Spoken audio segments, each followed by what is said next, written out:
Golf, over.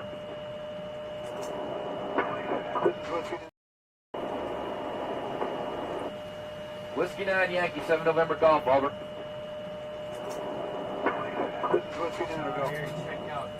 Whiskey 9 7 November interrogative Alpha Bravo. Negative Alpha Bravo. And this is 7 November Golf. Roger, request you check your Romeo side. I'll go ahead and check my Tango side. 7 November Golf out.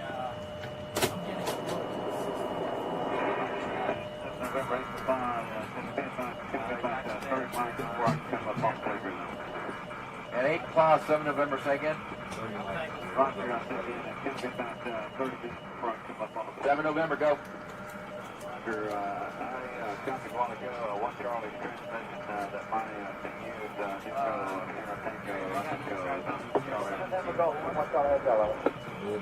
and 8 5, this is 7 November, Charlie. Alright, 8 5, right now. Now 1 Charlie, 7 November, go. This is 1 Charlie, reference to your lines. You're Brandon 158 extra 5 5 1200 between teams. That's local. Also request 3 units take inbound message to see if we can try to get Whiskey 9 and 8 for pause. It's a pleasure. And this is 7 November, Roger, stand by. Got that. Got it? Alright. And all units, this is 7 November Golf. My unit Alpha, Echo, X-ray Alpha Alpha in there.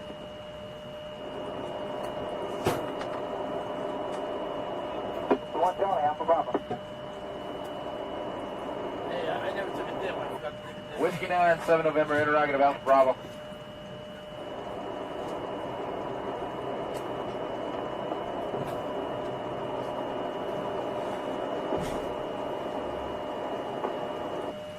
Whiskey 9 Yankee, 7 November Golf, over. This is Whiskey 9 to go. Whiskey 9, 7 November, interrogative Alpha Bravo. We're live. Welcome. You know how it goes. You ask me your VA questions. I will give you an answer. Usually I stream for about 1 hour. Today being Sunday morning, it's snowing. I think it's currently raining ice outside, sleeting, I think. Snows everywhere. Church is canceled. I don't know what to do with myself. The kids are eating breakfast, playing upstairs. I'm bored. I'm going to try to stream as long as I can today. Maybe 12 hours, maybe 2, maybe 6. I don't know. But what I'd like to do is get through every question. I haven't answered every question in a long time. All right. It's not because I don't want to. It's because I get a bunch of questions. All right. Anyways, thank you for tuning in. Appreciate that. Everyone can join Discord. Right. The link is in the pinned chat. If you become a member of the channel, which you should, right? I would love you for a long time if you did. My wife would love you. My kids want toys, essentially, so they would love you too. But the member perk is through the Discord. You get to ask a retired VA rater who is hands down the smartest person I have ever known when it comes to VA. So, and you have access. You have 24/7 access to him through Discord. So, it's a good little group there. All right. Anyways, enough of the promos. Let's get to what we're talking about here. 6 days until I'm a civilian again. I assume you submitted a BDD because you had that comment. So yeah, get your DD-214, upload that bad boy, easy peasy and lemon squeezy, and people like to overcomplicate BDD claims. There's really nothing to it. What you need to do is make a list of what you were seen for and what you weren't seen for. Make a list of what bothers you, put those together, bada bing, bada boom. That's it. Submit those claims. It's that simple. The burden of the nexus of server connection is much lower. All right. We have our first super chat this morning. Thank you, DK Guns, and you're a member. I appreciate that 2 times. I love you 2 times. It says, if VA proposes reduction because they say evidence of improvement, do they have to show you? No, they don't. I got a proposed not a proposed reduction. I got a reevaluation on my mental health. I've done videos about that before, and people always think I'm lying or I did something. I had the decision letter to prove it. I didn't submit any claims. It was literally because of my healthcare treatment that sparked a reevaluation. Yes, that's a true story. All right. That is a true story. I've covered that before. But to answer your question, DK, no, they don't have to tell you. You have to go in for the reevaluation. All right. Unless there was like a clear, we're talking two things here. If there's like a clear error, then you're going to get reduced. That's the proposed reduction. And then you have the ability to appeal that and drag out that window and submit evidence as part of proof. And depending on what claim it is, that's what you can do. For improvement, right? You have healthcare, treatment records, whatever, showing improvement. That's something different. You'll get a reevaluation. So there's reduction and there's reevaluation. They're different. But yeah, that it happened to me, and that absolutely sucked. All right, it absolutely sucked. Anyways, so like when people say it doesn't happen, it's like, well, it does. Cold crawlers, what's up? How's it going? Yut. I love a good yut in the early morning. I study early morning, but it's 11:30, but it's Sunday morning. You know, we slept in a little bit. Church was snowed in. It's canceled.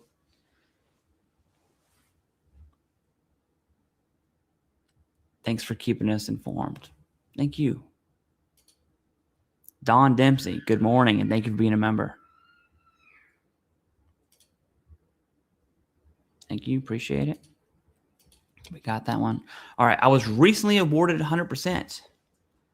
That claim is closed, but now I have another exam for secondary issues. I hope this. Okay. So first off, we got to do congrats. Swan Man 76. That's awesome to hear. All right. I hope this channel was part of that process and made your life easier from your claims viewpoint, at least. Now, you got some deferred items on your overall claim. You're 100%. You got some more claims coming. It doesn't matter. All right. Go to the exams, relax, chill, go through the process, do everything as normal. Your 100% is going to be fine. All right. Hopefully, Tim and Gade finally stop hiding their love and come out publicly. That's kind of funny. A little much for me, to be honest with you, but make sure it's accurate.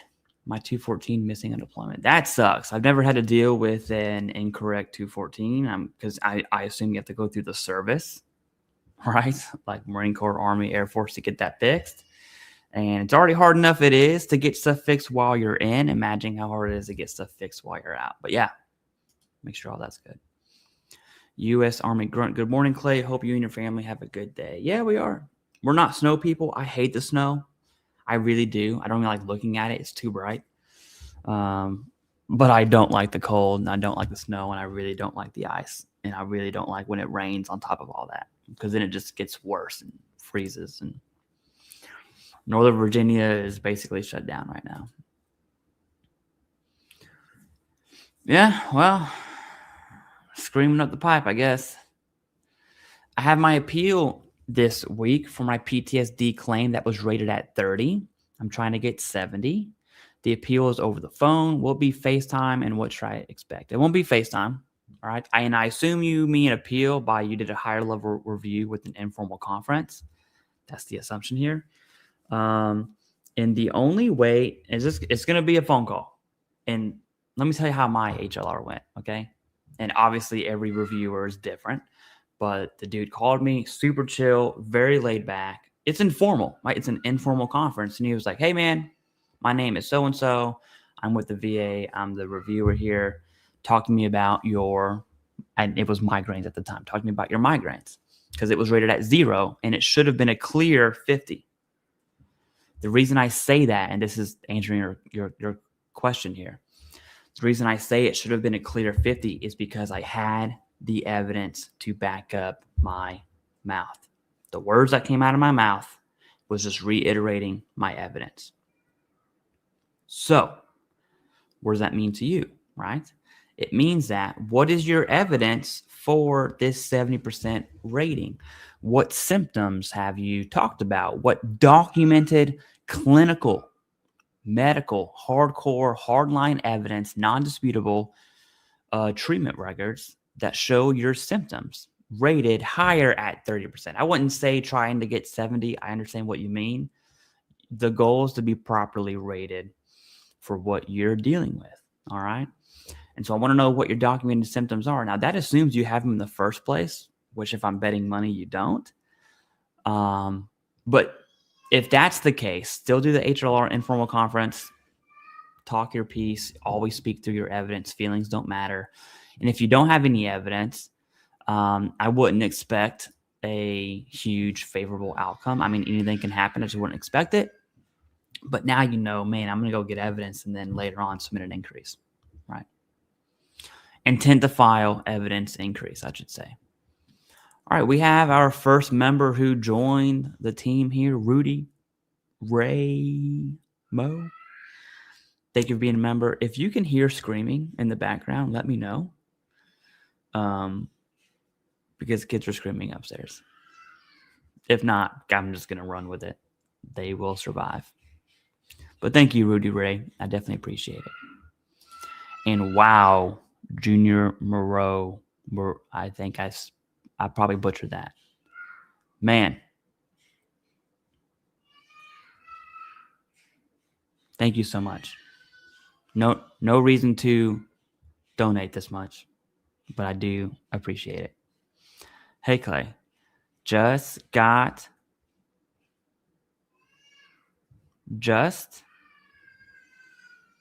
VA approved for TDIU with SMCS.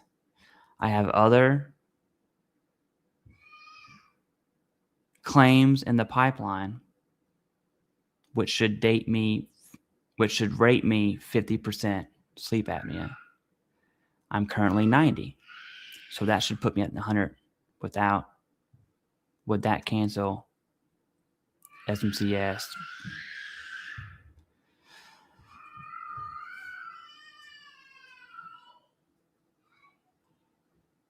Okay, so I'm trying to read this.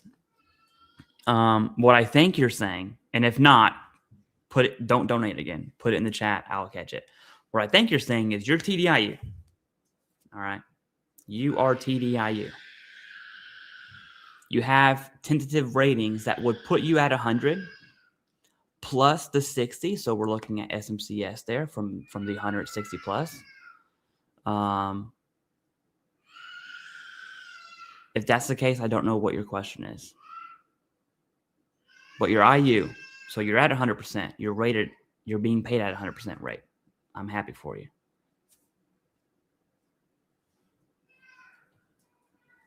If that's not your question, just type it up. I will catch it in the live feed here. I'm going to have the live feed up to my right. If I ever look to my right, I'm looking at the live feed. But yeah, and Kish also said what Kish said. All right.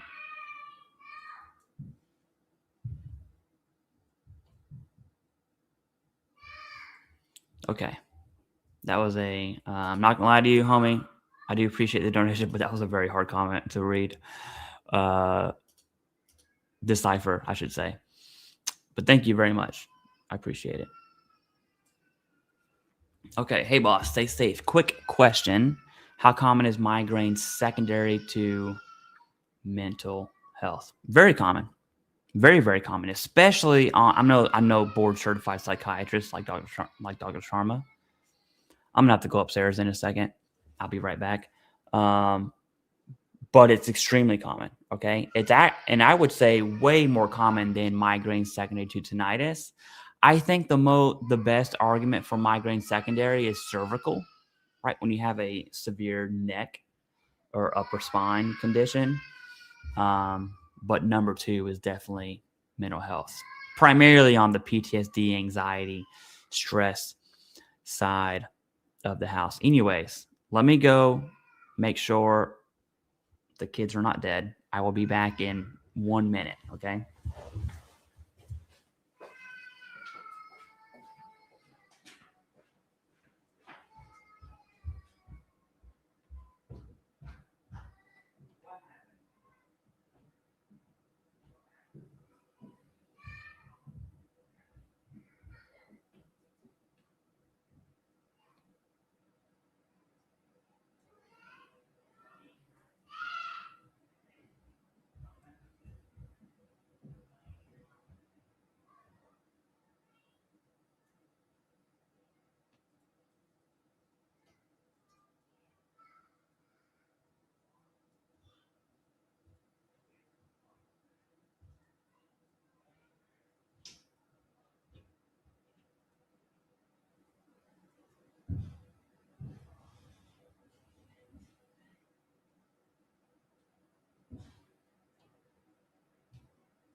Daddy working. You want to go play? No. Your baby's over there. Baby? Yeah, go get it. See it? It's over there. Go get it. Okay, dudes. Sorry.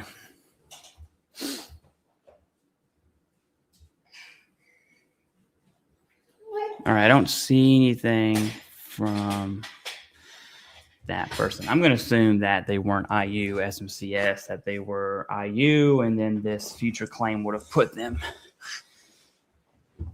at that. Or they have a complete misunderstanding of what SMCS is and 100 plus 60. Okay. Does VA track usage of CPAP machine things? VHA is going to do healthcare stuff because they're looking at your healthcare, as which they should. The reason you're asking that, the answer is no.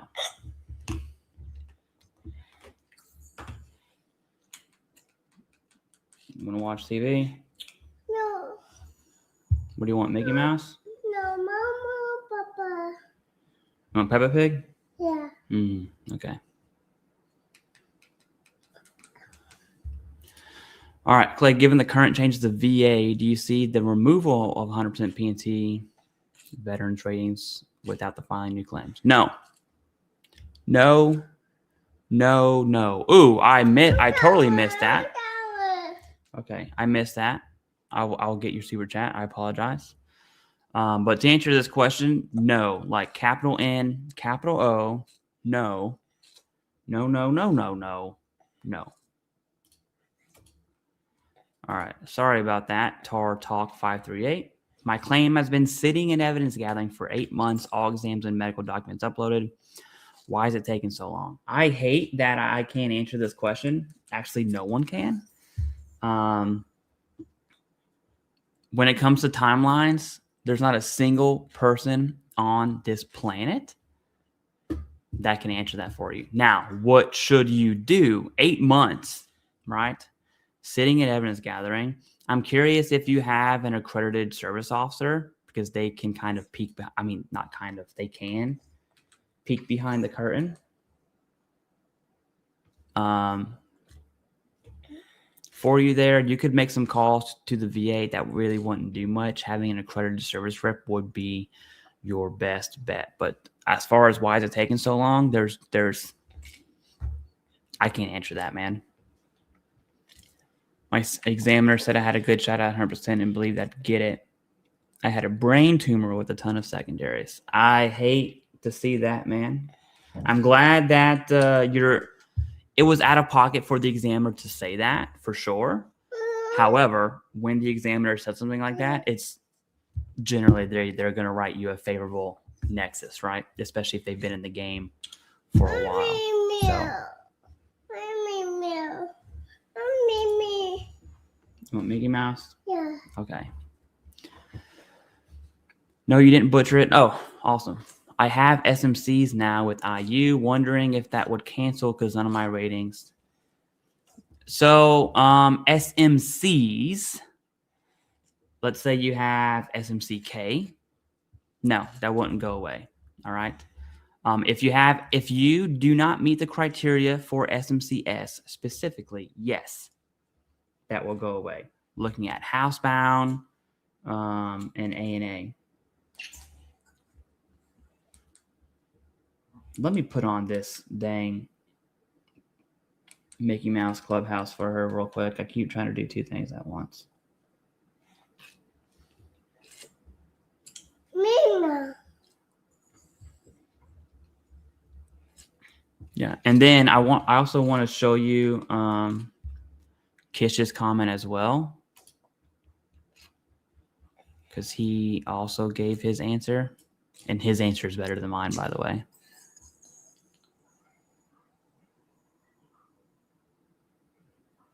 I just need to find it.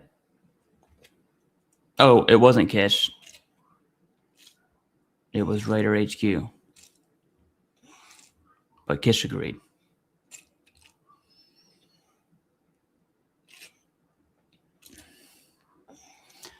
Yeah. Okay, there we go. So I hope that answered your question. All right. Okay, where are we at? All right. Studios, thank you very much. Do you ever work with your members to develop policy countermeasures as they actively work against veterans with narrative and generally move goalposts? I'd like to discuss strategy with you. That is,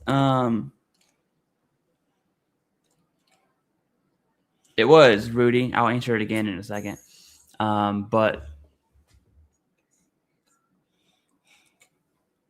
no, it wasn't. Not yet. I'll get to it. What you're talking about is way over my head. I'm a dude in my basement who reads the news on YouTube. No, that's oversimplified, but you get the point. Your veteran service, your VSOs, the organization itself, not the accredited rep, they do a lot of stuff. Like, for instance, the Iraq and Afghan veterans organization has petition sign thingy and emailing your rep and senator for the Major Registrar Act, right? Which is going nowhere, by the way. But that's all them. That's definitely not. I don't have the capacity to do that. You want my hat?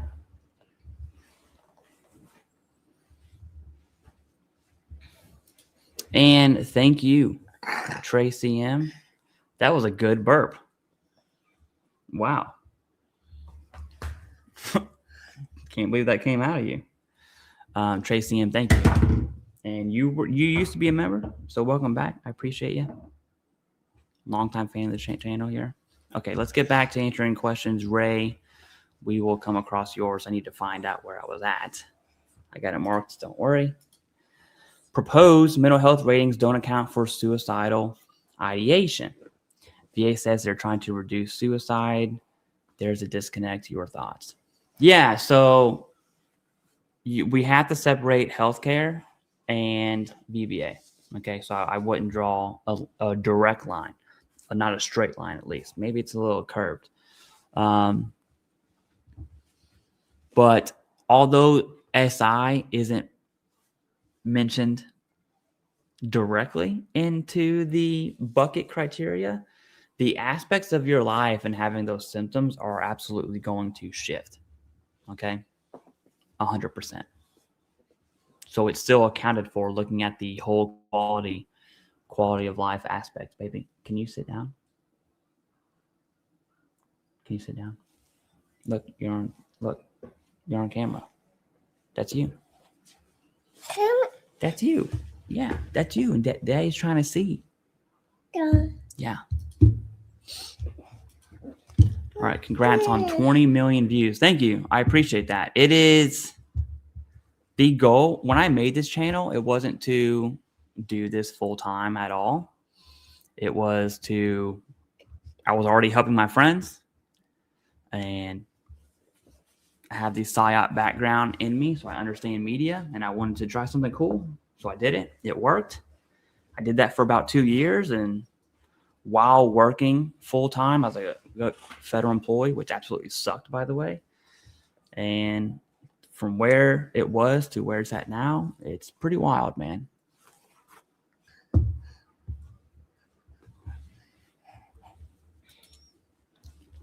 Would a personal lay statement be considered new and relevant evidence, medical evidence for a supplemental claim? Depending what's in the statement, okay? The reason I'm going to answer it like that is because let's say you submit a 4138, that in itself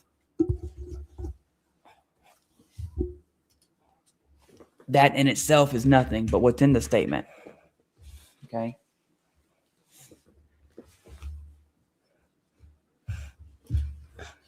Hey, Sid, I'm rated at 70 for, hey, I need you to stop. Stop. I got it. Thank you.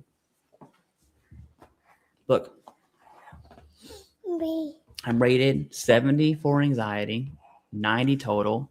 Thinking about claiming ED secondary to anxiety. What are my chances for an increase? Well, you're not going to get increased with ED whatsoever. If you are connected, which it's a very common secondary, especially for medication. But if you are connected for ED, it'll be 0%. It won't touch your ratings at all. Woo, bless you, baby. But you'll get SMCK, which is about $134-ish. So there's that. I need my right hand. Good morning. I was just awarded 100%. Congrats. I hope this channel was part of the process for you. All right. And I hope that lowers the financial burden on your life, man. I'm not sure why I didn't get awarded P&T when my disabilities are lower back and bilateral radiculopathy, tinnitus, ankylosis of left ankle, major depressive disorder. I don't know either, but it's difficult for me to assess that. And assuming on your decision letter, it'll say something about Chapter 35, dependent education assistance. Or you can go on the VA app, and then that's when it says permanent and total. So I would just kind of double check that just to make sure your decision letter isn't going to say P&T. Why? I don't know. It just doesn't. All right. I've been 90 for 18 years, and I'm 59. I have any protection between 18 and 20 years on VA disability. You're fine. This isn't even, you're safe. There's nothing to worry about. And whatever level of anxiety you have to worry about this, obviously me saying don't worry about it isn't helping you, but that is the answer. So don't worry about it. Good morning, Clay. Thank you. And thank you for being a member. I appreciate it. Sinusitis and allergic rhinitis. Oh, from here. Yeah, I would look at your decision letter. That'd be a good thing to pop in the Discord about. I use your template for my BDD to get up the tree. Oh yeah, awesome. I'm telling you, a lot of people overcomplicate BDD claims and they put all this information out there. And at the end of the day, what you need to do is submit everything you can submit for. And that's it.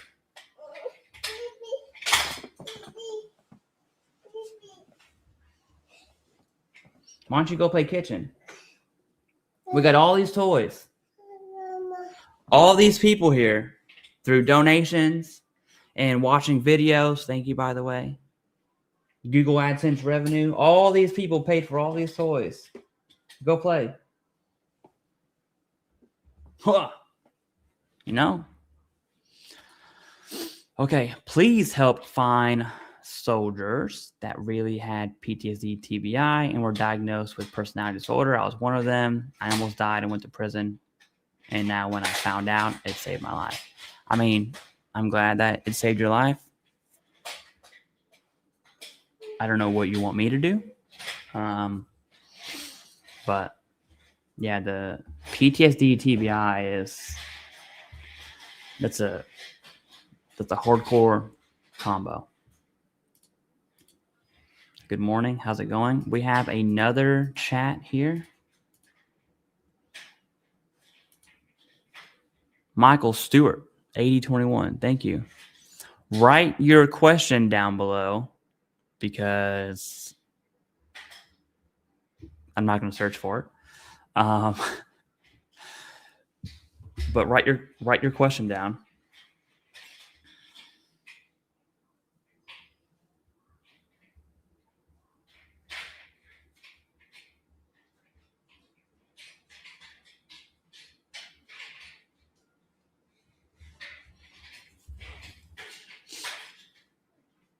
And I'll definitely answer it, Michael. I don't want to leave you hanging there. All right. Great help. Really appreciate the help. Hey, thank you. I appreciate that. I do cover VA benefit or VA veteran-related news for sure. I'm looking to expand that actually and not just cover VA news, but all veteran-related news. But don't forget the foundation of this channel is live Q&As like this. This is where I help veterans the most. And then obviously the 500 plus, you know, here's how this is rated.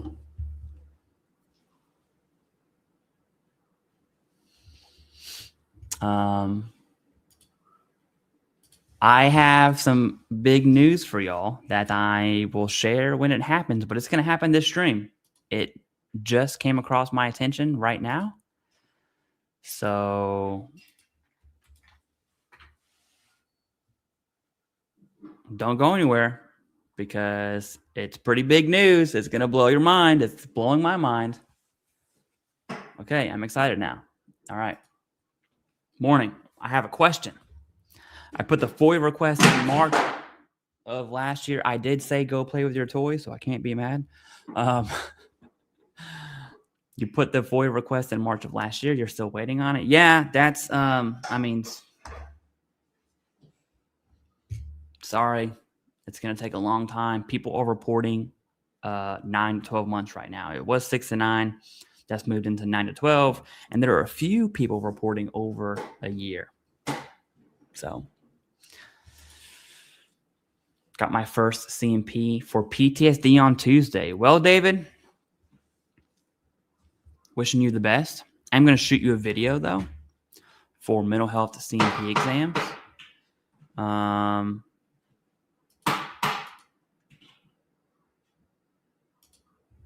I don't even know where my own videos are anymore. Mental health CMP exam is probably that one. Okay. This is an older video, and I'm going to redo my CMP exam videos here soon. But it's the same information. Mental health CMP, just put it down below for you.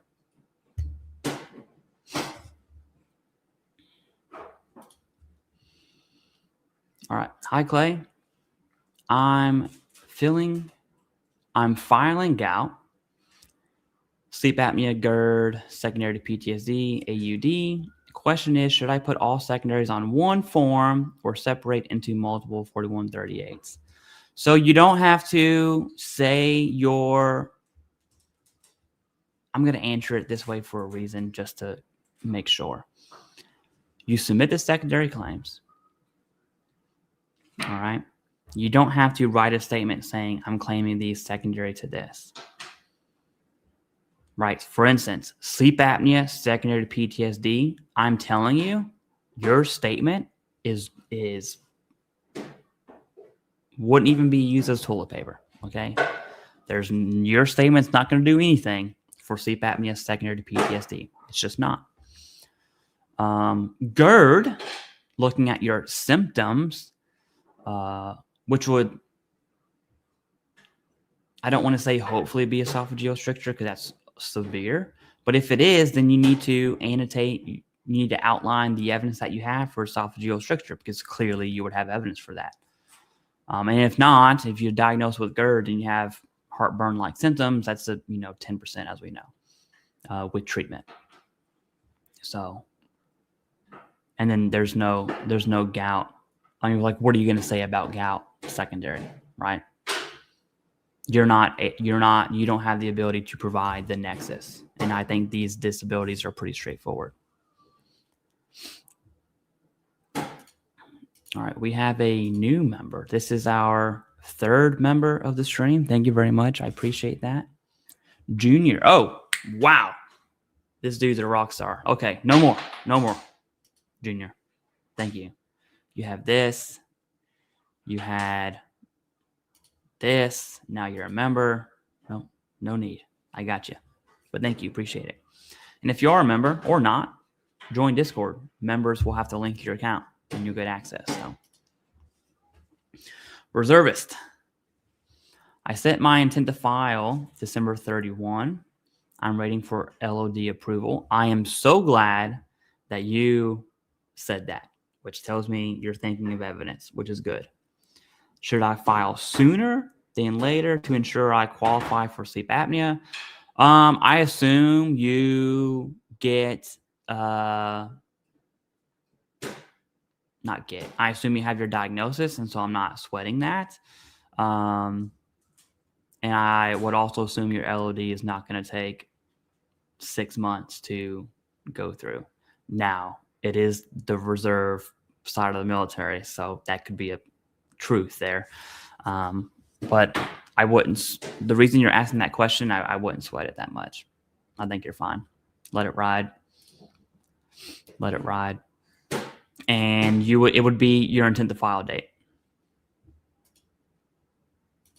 Clay, thanks for linking that mental health video yesterday. Watched it. And my CMP for mental health tomorrow, crossing my finger. He's a good examiner, right? Wishing you the best. I really am, especially if it's a initial mental health exam versus a following like review or increase.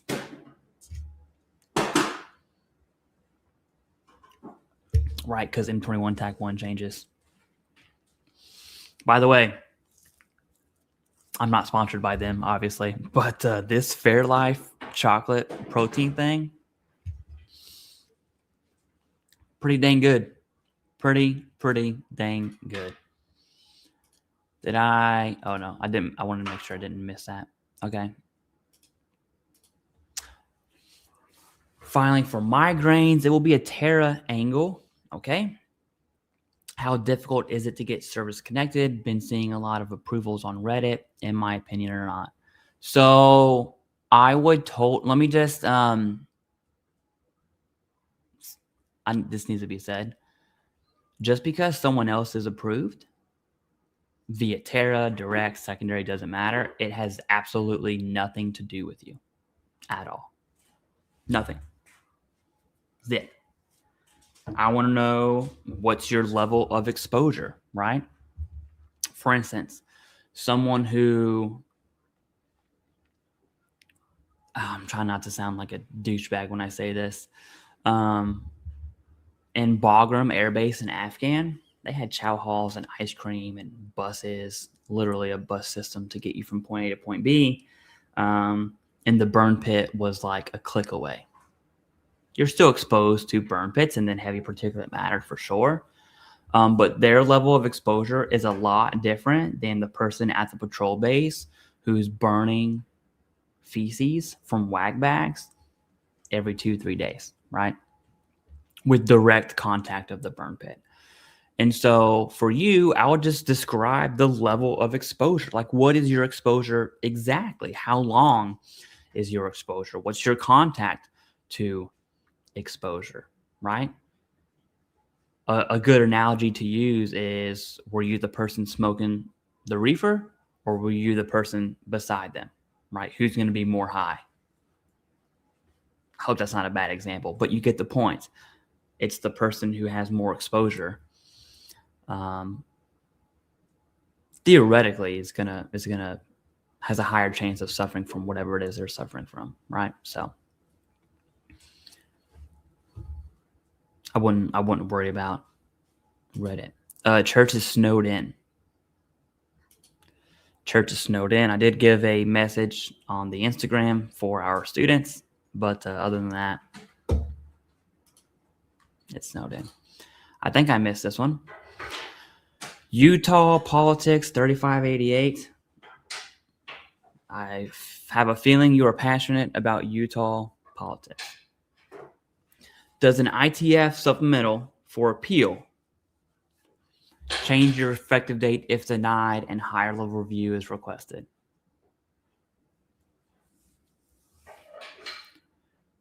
You have a supplemental claim. I'm going to assume you are past the 1 year mark, which is why you mentioned the intent to file. So you're past the 1 year mark of your denial, whatever. You have the intent to file. You submit the supplemental claim.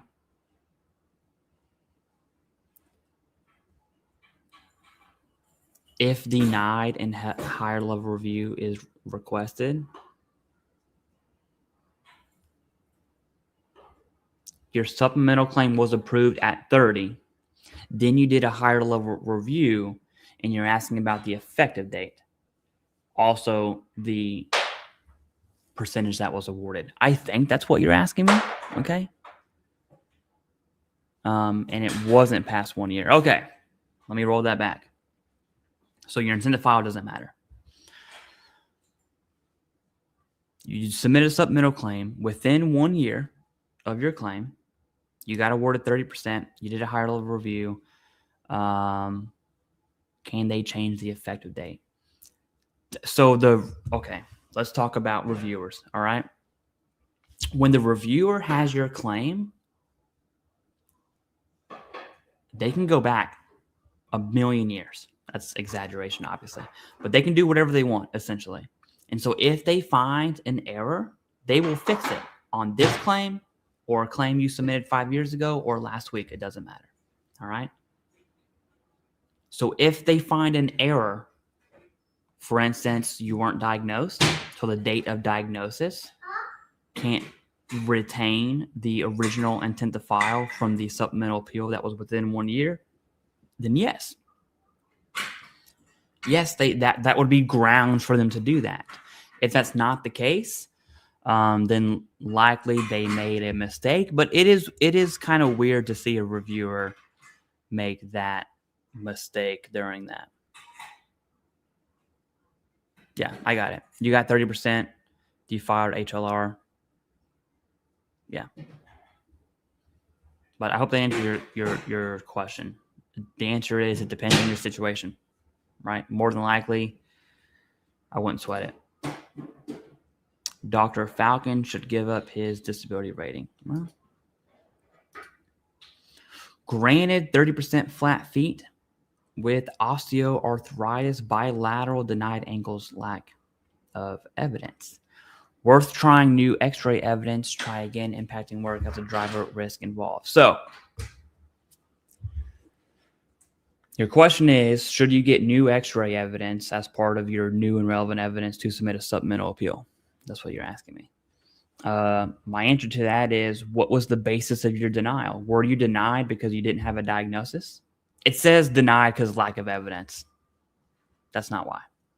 You're denied for the three elements, at least one of them. Obviously two, because you don't have the nexus. So do you have a current chronic diagnosis? There's a part two to that. Is if it's direct, let's say your service was in the 80s, you have zero complaints from the 80s to right now of ankles.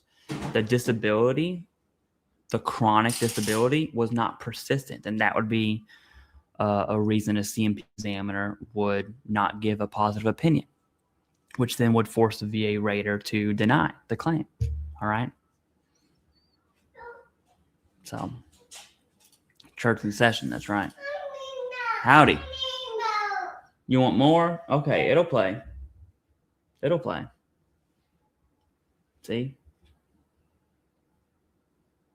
When the episode ends and it says, 6 seconds to play next episode, that 6 seconds is an eternity for my kids, man.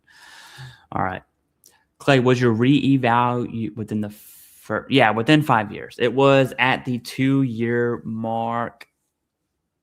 Well, I want to say 1.5 year mark, 1.5, 2 year-ish mark. And it wasn't an RFE, if you're curious.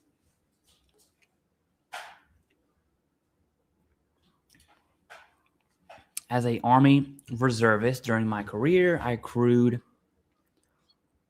79 days of active duty of petroleum laboratory specialist. Is this enough days to claim aggravation? I have medical records diagnosis. It's not, is that enough days? That's not the right question. Were you exposed to petroleum? And if you have records of that and you have a diagnosis and you have some sort of link between the current diagnosis and your exposure, then sure, submit the claim. Yeah. Oh, that's Daddy's. Thank you. Where's Layton's? Where's your cup? Right here.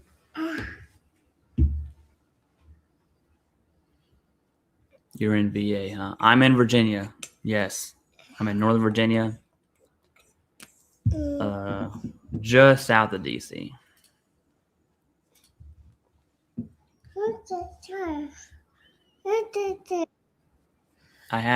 We have, guys, this is our big news I want to announce. It's what do you want? What do you want? It's a surprise guest. All right. He is here now. Hopefully this works. Good morning. How's it going? It's going okay. The meds are, I'm better living through chemistry, as they say. Yeah. I had a migraine yesterday, so I'm trying to work through that. Yeah, I'm no stranger to migraines. Well, RATER HQ, welcome. This was not planned. It was kind of off the cuff, but he's here. Surprise guest. You want to say anything? How are you so cute? Oh, it's I don't know. Thank you, though. No, I'm definitely kidding. You're obviously not talking about me. I got it. That's funny. I'm here for the questions. Well, yeah, we're doing live Q&A. We have RATER HQ with us, so I'm pretty good at answering questions. I can tell you that RATER HQ is better. So let's go. Did I answer this one? We did not. All right. Had my first CMP for PTSD, first on scene with plane crash, 3 passed with horrible head injuries, gave CRP to 2 people I knew running cases for U.S. Coast Guard. My friends, they both passed on me. Well, there's not really a question there, but I'll tell you this. It sounds like you have an in-service stressor event. I'd be a lot happier if you had a clinical diagnosis, which I assume you would have. But RATER HQ, you want to input on that? Yeah, for the one thing, and I've talked about PTSD claims beforehand, but the one thing that I really stress is that try not to muddy the water. Like you have to support, like if you're a person that has multiple stressors that have happened to you, the best strategy is to pick the strongest one that has the highest likelihood of success and just talk about that one and the symptoms associated with that one. So that way examiners like to take the I don't want to say the off ramp to, it's because you had marital problems, or something like that. That, they like to, I don't know why they like to do that so much, but oftentimes they do, especially for non-combat stressors. They try to weigh all the stressors that you have involved. So oftentimes veterans during their CMP exams can accidentally say something that was not meant to be, no, it's due to my dog dying, or something like that, so he does have a good stressor. I mean, it's a horrible situation, but for compensation purposes, it's a good stressor. But you just have to make sure that your evidence is kind of organized appropriately. Yeah, I got a question on that. Let's say he was given an award for that. Like a Valor Award, which would be on the extreme side, or even like a certificate of accommodation or something from the command. Could that be used as evidence from your RATER days? Yeah, I mean that's definitely evidence that can be used. I mean, it's overkill because for non-combat stressors, the thing that you need is you honestly just need evidence that the event happened. And for like non-combat, you need evidence that the thing happened and that you were in proximity to it. So the fact that the veteran was on the same airbase plane, or I want to think that this is an airbase of some kind, or that they were at a spot where they could have been at that plane crash, that's as much evidence to validate the stressor as we need. It's not. Yeah. Oh, the how long does it take questions. Yeah. there's a I always hate those, especially when someone, chats about it, because I'm like, there's no answer. All right, I was awarded IU. How long do B children get Champ VA? So I don't use Champ VA, right? I think there's like okay, now this is outside of my knowledge base, but I think it's like 23. I want to say, or 23 or 26, depending on if they're going to school, but do not quote me on that. That is the VHA's side of the fence. Yeah. You can call their number on Monday. I mean, and ask them. Don't touch. Call early in the morning, though, because don't touch. Their phone lines are busy. Yeah. But the word on the street is Champ VA applications are going faster. So I don't know. There's nothing concrete on that. That's just the word on the street. So yeah. All right. Army reservist returned from Gitmo in June of 25, diagnosed with arthritis in both knees in November 25. Despite being within 1 year, presumptive, denied service connection. It doesn't really. Okay. HLR or supplemental quicker correction. Thank you. Well, I'll tell you this. Let me start this off with saying I think reservists get shafted more than anyone. Especially from a competing evidence perspective, and maybe even a personal bias from examiners whenever they understand the nature of your service being a reservist and then what you do for civilian work. RATER HQ, can you take that? I'm gonna go try and put this one upstairs. Sure, no worries. So this one, Andrew, I like where you're going with this because you're actually looking into 38 CFR 3.309A, which is how you should be claiming it. If you didn't claim it under 38 CFR 3.309A, then you definitely should. Like that's a theory for service connection under the chronic disabilities. And arthritis is actually listed in the list of conditions that if diagnosed within 1 year from your release from active duty on Title 10 orders, that it should be presumptive. Now, there's two different 1 year presumptive condition type circumstances that people get confused. There's the normal, I was discharged from active duty, and if I file a claim within 1 year, as long as I had treatment in service and I have a chronic disability, where they say it's going to persist, that you can get granted without a medical opinion. But if you didn't have treatment in service for it, then your alternative would be to try to claim it under the 38 CFR 3.309A. And I would probably do a higher level review in this situation if I'm reluctant to do higher level reviews, but if you can point to it and go, here's my diagnosis via x-ray within 1 year of my Title 10 orders, you should be able to do a higher level review and point that out to them and say the magic words of 38 CFR 3.309A, I should have been granted under that presumptive theory. The DRO should side with you unless the arthritis or osteoarthritis in both knees unless that happened before the Title 10 orders.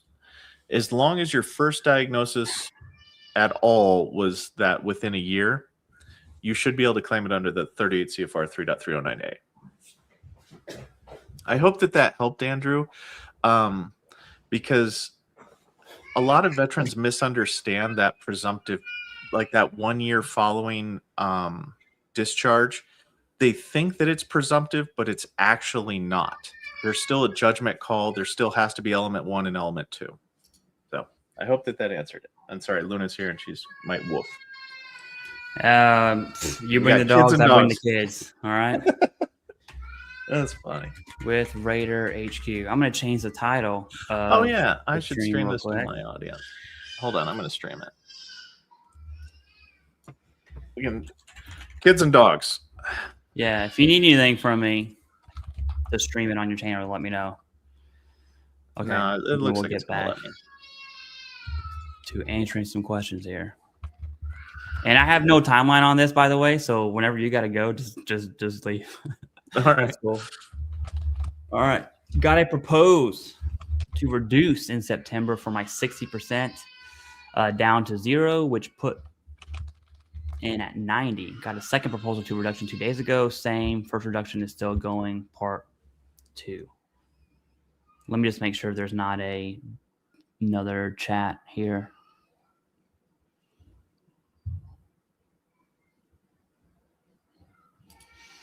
First one was clear and unmistakable error on their part. This one is improvement. Did a CMP exam which shows worsened, confused. Okay. Did you track that? No, I've got. Yeah, that's okay. It's absolute chaos here too. So it's the chaos stream. Can you hear my background a little bit? Oh yeah, I can hear you. Oh. Well, you hear my dog? She'll be okay. Okay, I got this. So proposed reduction, you fought the first one that showed a Q based on your comments here. And then the second one, proposed reduction, but you had a CMP exam. So it was a reevaluation where the condition worsened. You're confused. I'm also confused at your question because I'm curious if your CMP exam, I'm curious as to what the results of your CMP exam are. Are you saying they're finished? Are you waiting for the results? What does that look like? Because you have the reevaluation in progress is what it seems like, but I don't know based on what you've shared. So put it down in the live chat here. I will catch it. All right, well, Sherman Barker. I'm just gonna. We'll kind of reassess. What's up? I just tell you that 60% for that condition, for the onychomycosis for the skin, that's rare. Like you rolled in on a unicorn, and it was probably a clear and unmistakable error. To be quite honest with you, that's what the proposal to reduce probably manifested from.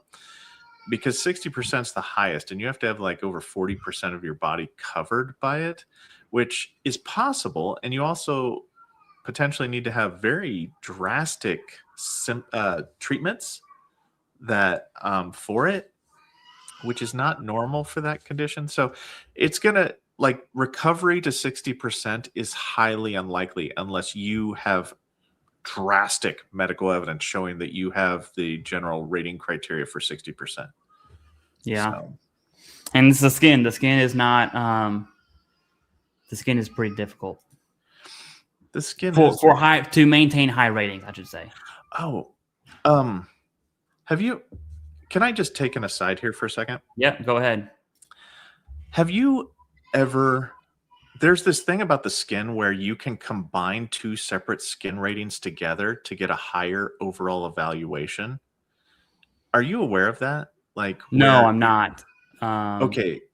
And I mean, it might be something that it's not often known, but like let's say you had dermatitis and you had this the onchi condition. What we're supposed to do on the DBQ is we're supposed to have the examiner talk about the exact percentage that covers your body, because the rating for the general formula is like 5%, but less than 20%. So if you have two conditions that would be 10 and 10, it actually matters to be able to say, oh, well, this one's at 17% covers your body, and the next one's at 12% that covers your body. So what we can do is, rather than have you have two 10%, we can combine them together, the 12 and the 17, to exceed the requirement for the 30%. So you can request that too. Is that standard between VA raters, or we're talking about someone who loves their job? No, that is a standard thing that should Okay. be done. If the rater doesn't know about it, it's a failure in training or a failure in competency. But skin conditions have that special thing of being able to be combined together. But what happens is that when the examiners do their DBQ, they oftentimes will check the box, but they won't actually tell the rater what the specific percentage is. So if you have a skin condition and you get your DBQ and you don't see that there's a specific percentage on there, you can go, hey, I need, look, I have two skin conditions, and there is a possibility here that you could combine these together and merge especially them and for make them large areas. Yeah, more advantageous. Yeah. No, solid. That's why you're the best at what you do. Well, All right. and I give people advice on what videos to do. I can maybe send you some stuff on it if you want to do a video on it, or because there's a lot of like behind the scenes stuff that people just, how would you know? I don't know. Yeah. It's kind of weird. Oh, thanks for sharing that. All right. Okay, great. Thanks. Okay. Got it. Opinion on Dale Graham because they shafted me. Okay, so Dale K. Graham Veterans Foundation is it's a veteran service organization with accredited service officers. They're great. All right. In fact, I got this. I was getting the sword. No. This is when I volunteered for Dale K. Graham, as I wasn't a VSO at that point. I was a federal employee and I didn't want to cross streams there, but they're great. All right. I want to know how they shafted you specifically.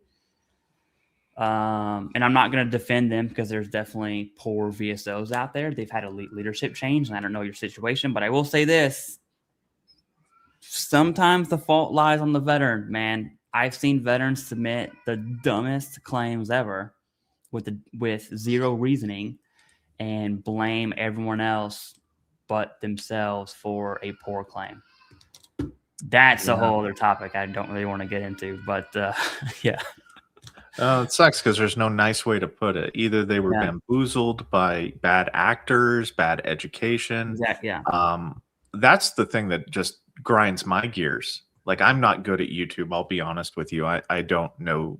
Like, I don't do it well because I don't like you and Veterans Infotap and whatnot. You guys give a lot of advice, education, and it's cool. It's great. But there are some people out there, and I won't name them because I don't punch down typically, but they're just horrible. I think you might have mentioned one the other day, though, yesterday. Yeah. You might have talked about one of them that growing like a weed, but not saying anything that actually doesn't just invoke fear, panic, and mass hysteria. And guess what? You ever filed a claim whenever you're upset? Guess what you get when you file a claim when you're upset, scared, or freaked out? You don't get a good claim typically. I mean, I can't make a generalization, absolutely, but if you're listening to fear and you're doing things out of fear and not competence and not, organizing your evidence in the way that's most beneficial to yourself in a rational, logical way, you will typically get these reductions or something like that. Not blaming the veteran, but just saying that it's, I don't know. I hate the fear mongers. Yeah. And I will say there's a difference between, I had a lot of comments. Yes. I have thousands of comments every day. I don't think people understand the amount of comments that I get. It's insane. Okay, I get like 8,000. It's almost 500 per day, is what it averages out to be. But I get a ton of comments about how blah blah blah blah blah. When I say something like the GAO makes a statement how some veteran ratings are being overpaid, and they equate that to the VA is taking your ratings, and I'm like, hold on. Like, where's that sentiment coming from? Yeah. And then all of a sudden I open up YouTube and I see 50 videos about how the VA is allegedly actively taking away 100% veteran ratings. And I'm like, well, that's not really true. Like, that's just a there's no YouTube mechanism, title and hardly. thumbnail. And it's not the same, right? It's not the GAO talking about revising compensation laws is not the same as someone saying the VA is taking your rating, because they're not. And that's the answer, point blank. It gets me when they say that, oh, well, if you go to treatment, you get better, they're going to open up a claim on you. And I'm like, there's no mechanism for that. Like, there's logistically, it's like a civilian that goes and is like, oh, well, the military is a well-oiled machine. They're so organized, and that there is nothing. And then you go and you're in the military and you're like, how is this working? It's duct tape, nicotine, and rage. Like, that's the only way that this is even working. Hate and discontent goes a long way, man. All right. So I was told by my VSO that my DBQ was good. Okay. Well, That's completely subjective, right? Yeah. But my medical opinion wasn't, also subjective. And that doesn't really, the DBQ, I want to know how you would word this, because how I see it is the DBQ is the foundation for the Nexus to be made, right? Because the DBQ essentially goes through your evidence, assuming it's direct. You have the in-service events listed there, clear as day, and then you have the current diagnosis and then symptoms, and that becomes the foundation for the opinion to be given. So it's weird to see, an inverse relationship between the two, because they're kind of together. Anyways, so I submitted a supplemental claim with new medical opinion and was told I was going to have an ACE. Is that normal? No, that's take not that, normal. and then I'll yeah, I'll no say worries, no worries. Okay, so there's this misconception. So anytime you submit a private DBQ and medical opinion, if you go to any exam for any reason, they found it to be insufficient. They found one of the two to be insufficient. Typically, if one is insufficient, then both are insufficient. And there's this notion, and I don't understand it, but I want to say this as clearly as possible. When a DBQ or medical opinion have been deemed insufficient, they have zero value. They will not be reviewed. They will not be factored into the equation. They do not exist. So one or the other. So that is why it is so, like, it would behoove every single veteran that submits a private DBQ to literally, and I think I'm going to make a checklist or something like that, to go through and do sufficiency, authenticity, and credibility reviews and account for all that and say, look, yes, I do live 100 miles away, but here's my rationale for why I, use this particular person.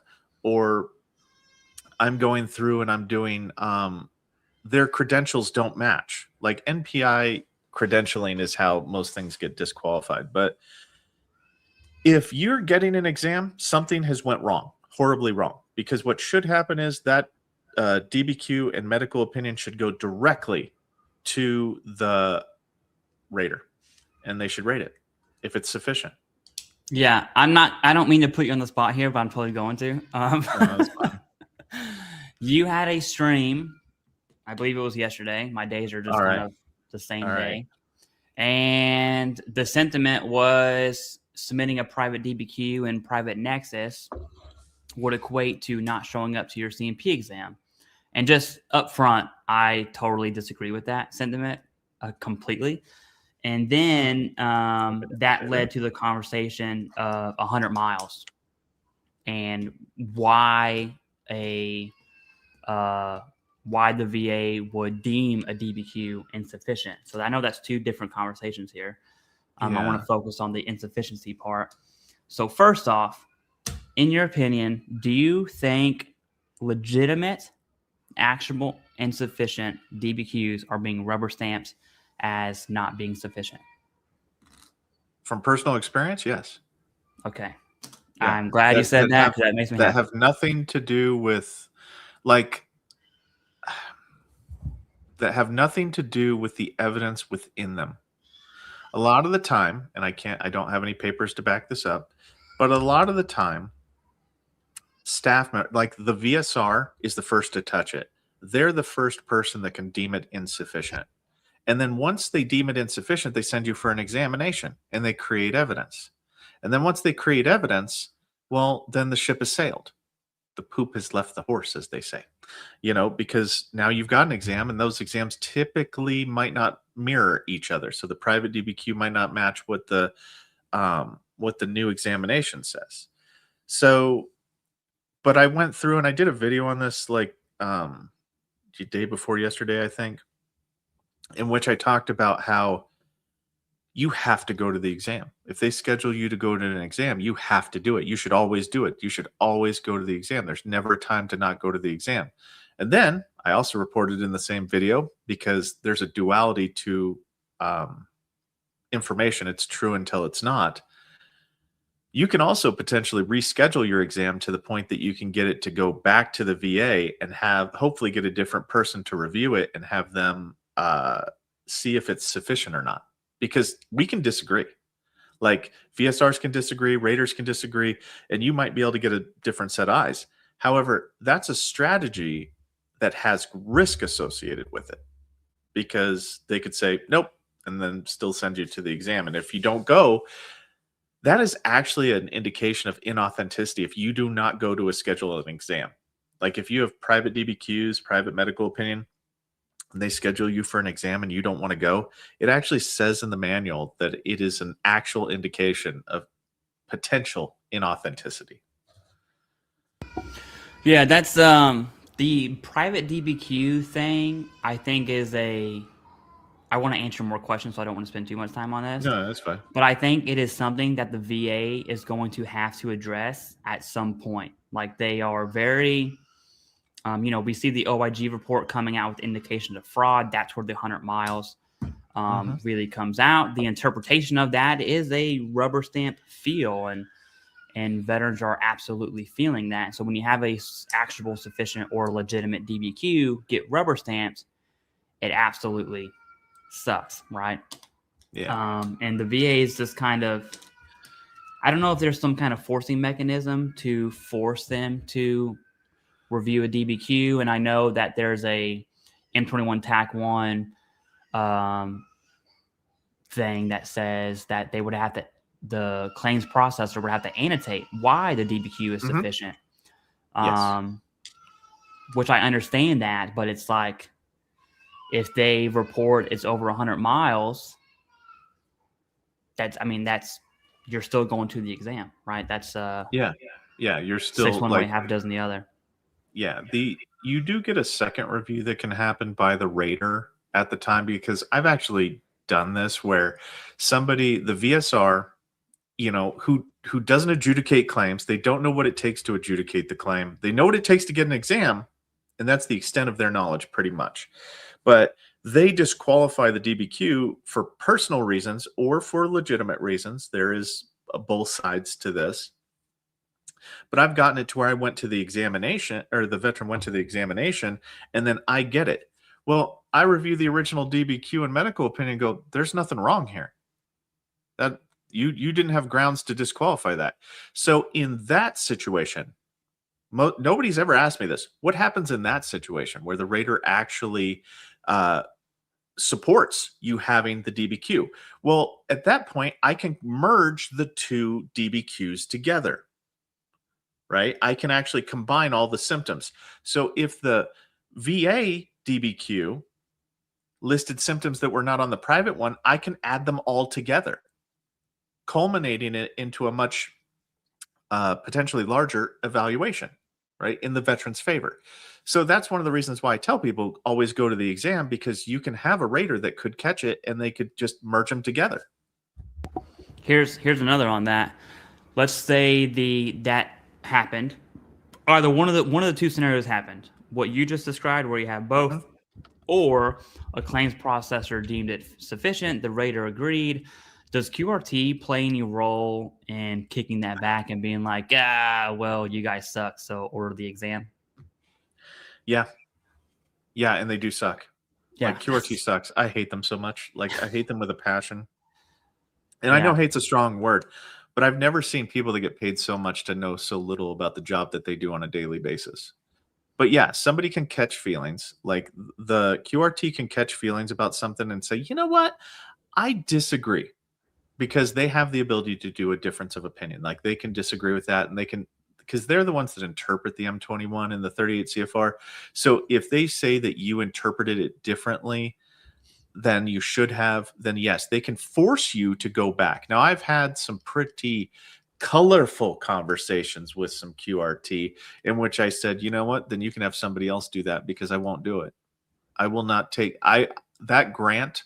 I use that DBQ and that private DBQ and medical opinion were sufficient.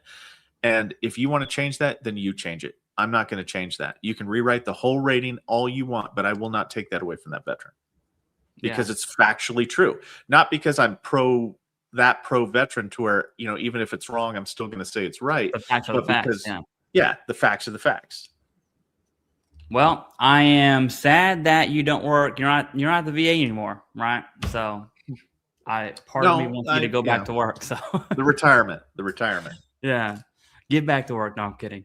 All right. So this is a response into a secondary one that I wanted to cover.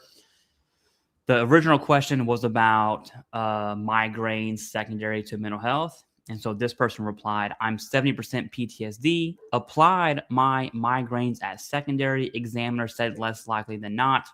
Decision letter basically says mental health and neurological conditions aren't connected.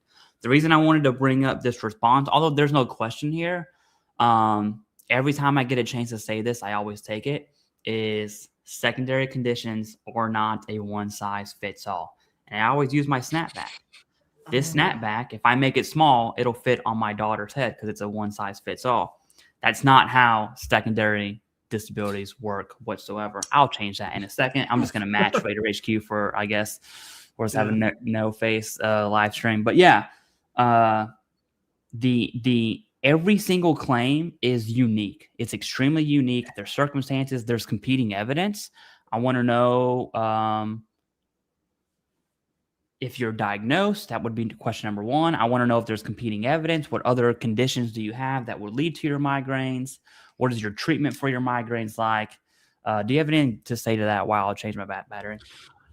So, okay, there are secondaries that require medical opinions, and then there are automatic secondaries where the secondary medical opinions built into the DBQ itself. So think like lumbar spine, cervical spine. Those have built-in built-in medical opinions for the secondary conditions. Diabetes is another one that has built-in secondaries in the DBQ to where that's fine. Now, the thing that I would say is you have to, it's about presentation on this. PTSD itself will never cause migraines. However, panic attacks causing, your blood vessels to dilate can cause migraines. So you have to boil it down to the symptoms. And if you can boil it down to the symptoms, then yes, you'll probably get a much better outcome, I guess I want to say. I don't know. Yeah, no, that's evidence always wins. Evidence. And I'm a big fan of that evidence not coming from our mouth, but from treatment records and things like that. But yeah. All right. Yeah, go ahead.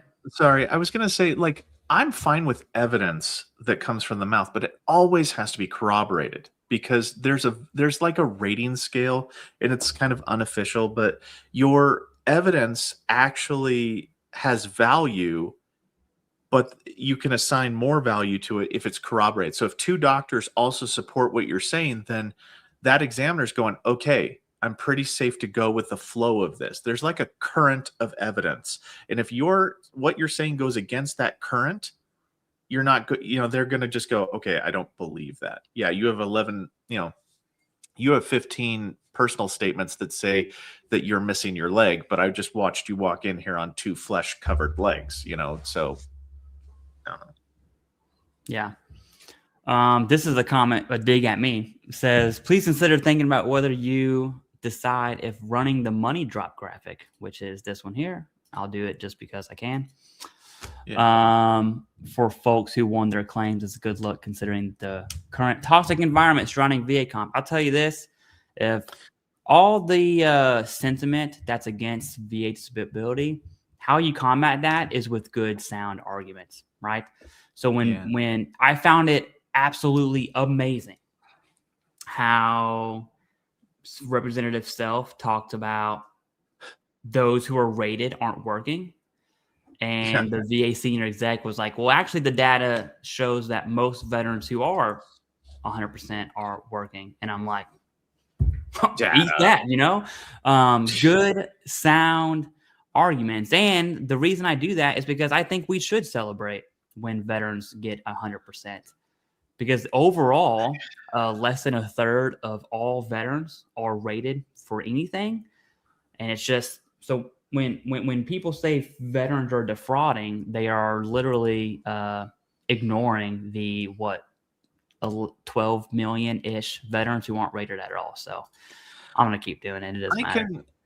I can kind of see their point because, they definitely have the Washington Post, obviously the Washington Post could just snip a picture of that and go, look, it's all about the money, they could, but they're going to do that anyway, right? Like it doesn't matter what we as the veteran community or as what I guess content creators for the veteran claims process thing, it doesn't matter what we do. People with a narrative will always push that narrative. They will take things out of context. They will, so why not? I mean, could you do like a fireworks going off?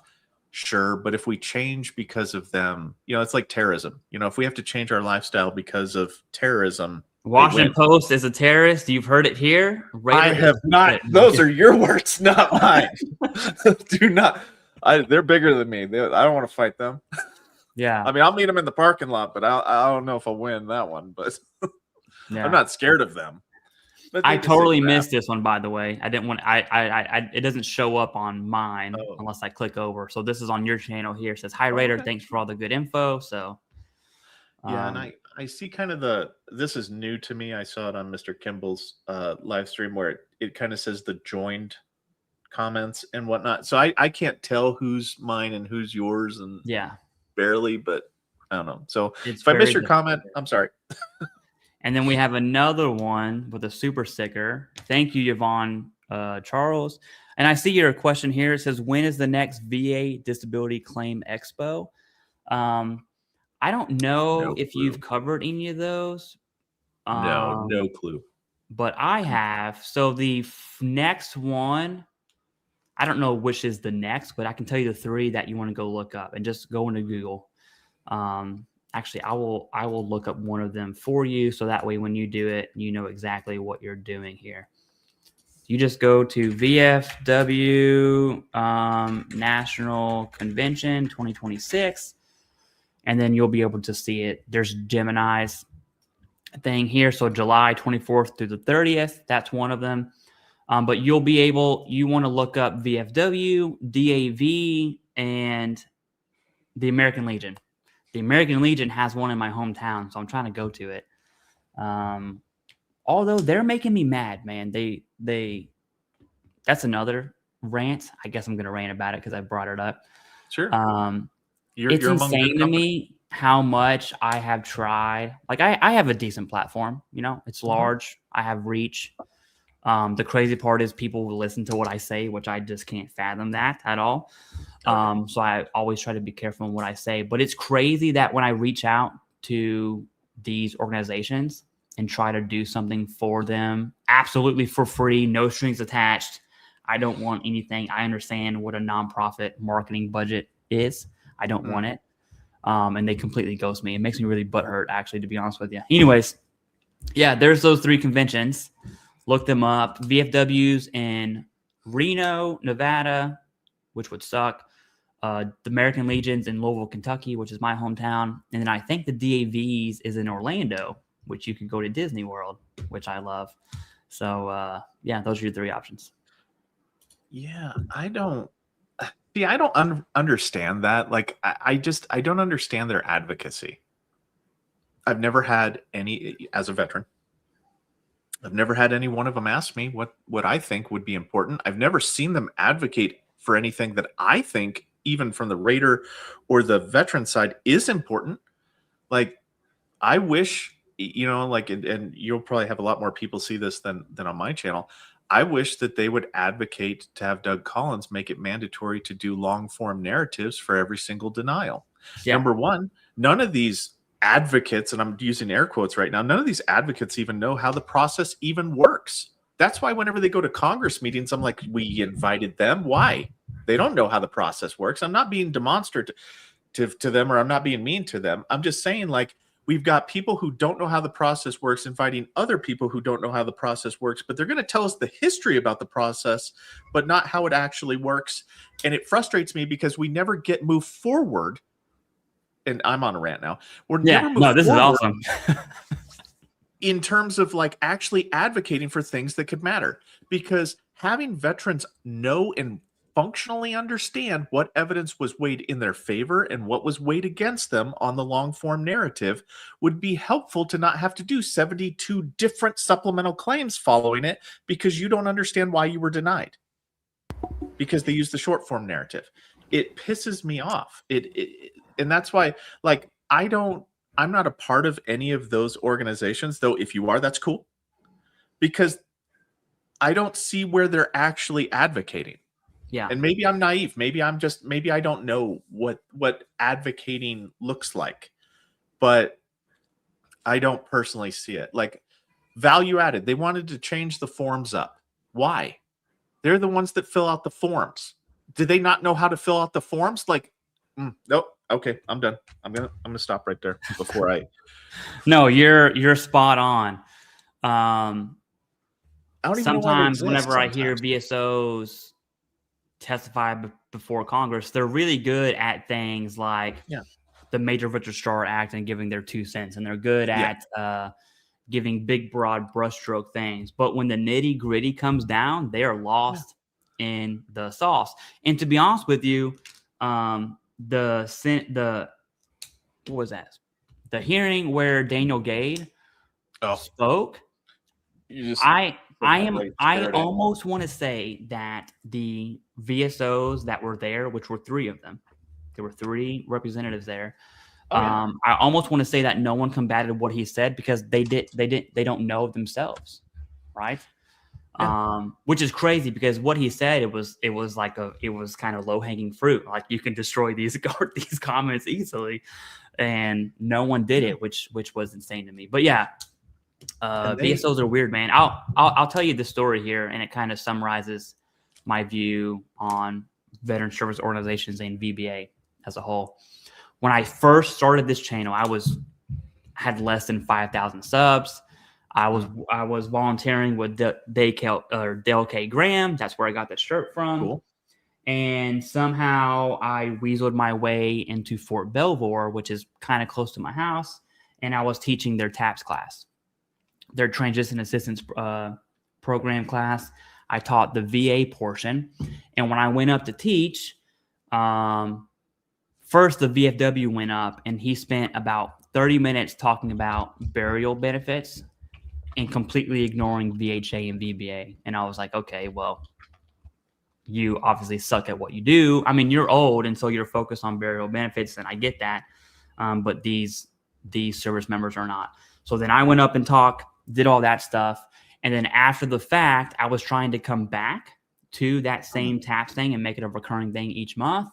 And the VFW person absolutely blocked me from getting back in there. And it was territorial would be a good way to describe veteran service organizations. Anyways.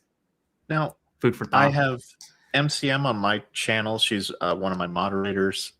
She's a VSO, and she's really good because she's trying to actively learn more about the process and to become a better VSO. I wish they would advocate for that, to learn more about the process, to have a functional understanding of it, because when they file a supplemental claim, oftentimes they don't even have access to VBMS, let alone understand what it takes to get something granted. But you think that they do. You think that they do, and it weirds me out. Well, we think that they do because that's how they. And I'm not talking crap on your moderator. This is as a whole. She's great.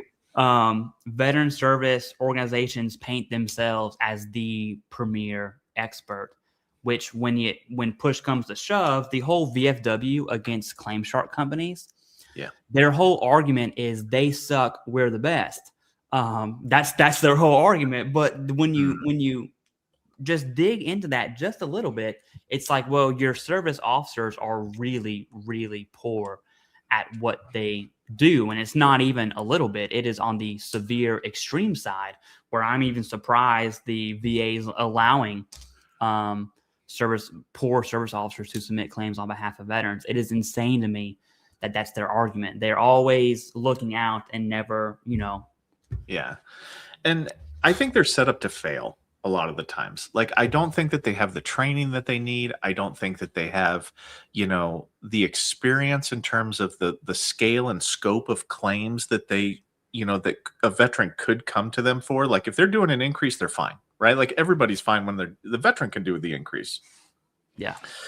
But yeah, I don't know. Like, I think it's so situational and it's so hit or miss. You can't generalize them being good or bad or whatever. That person that you meet with is either good or bad, but not because of anything that the service organization did, but because of their own desire to want to be better, good practitioners at their job.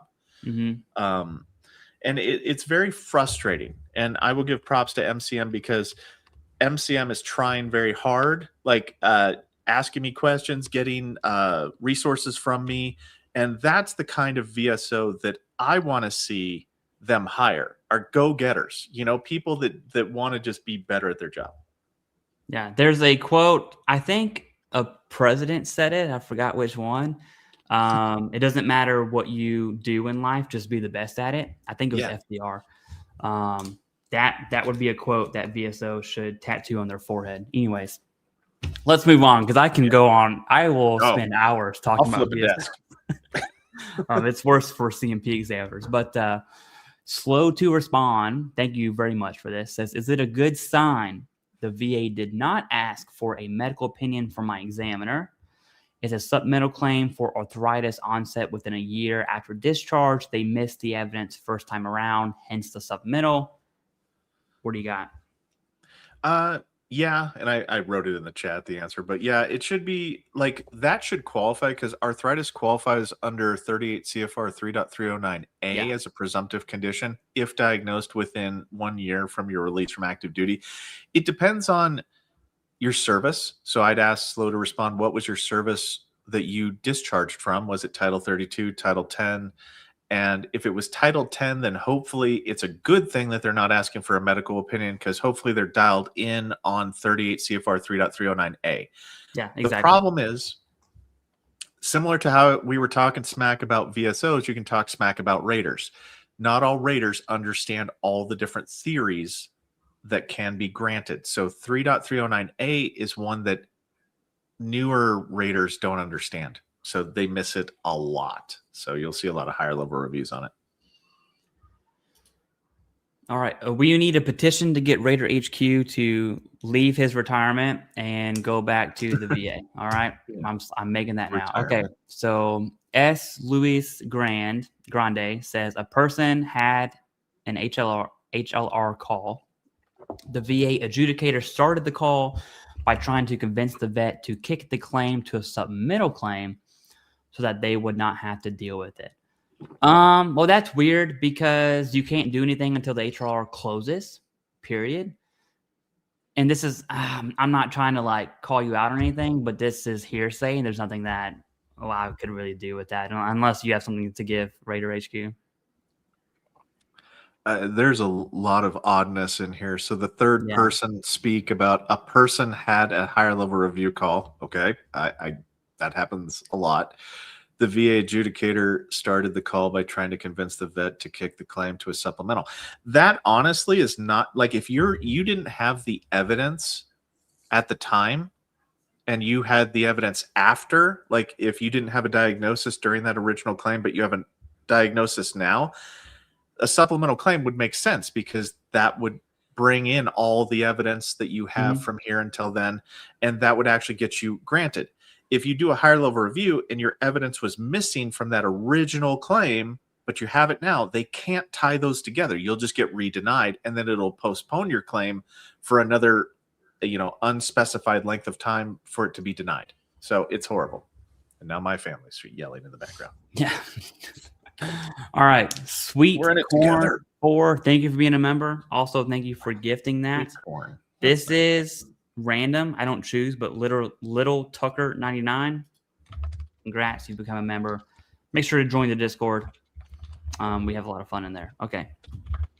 Here's a question. The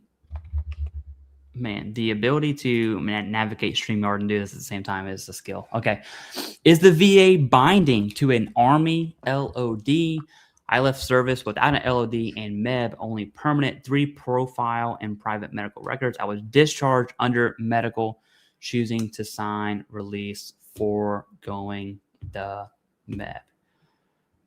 I can tell you MEBs are not my cream of the crop here. I went through one. I'm going to pass that to you. All right. So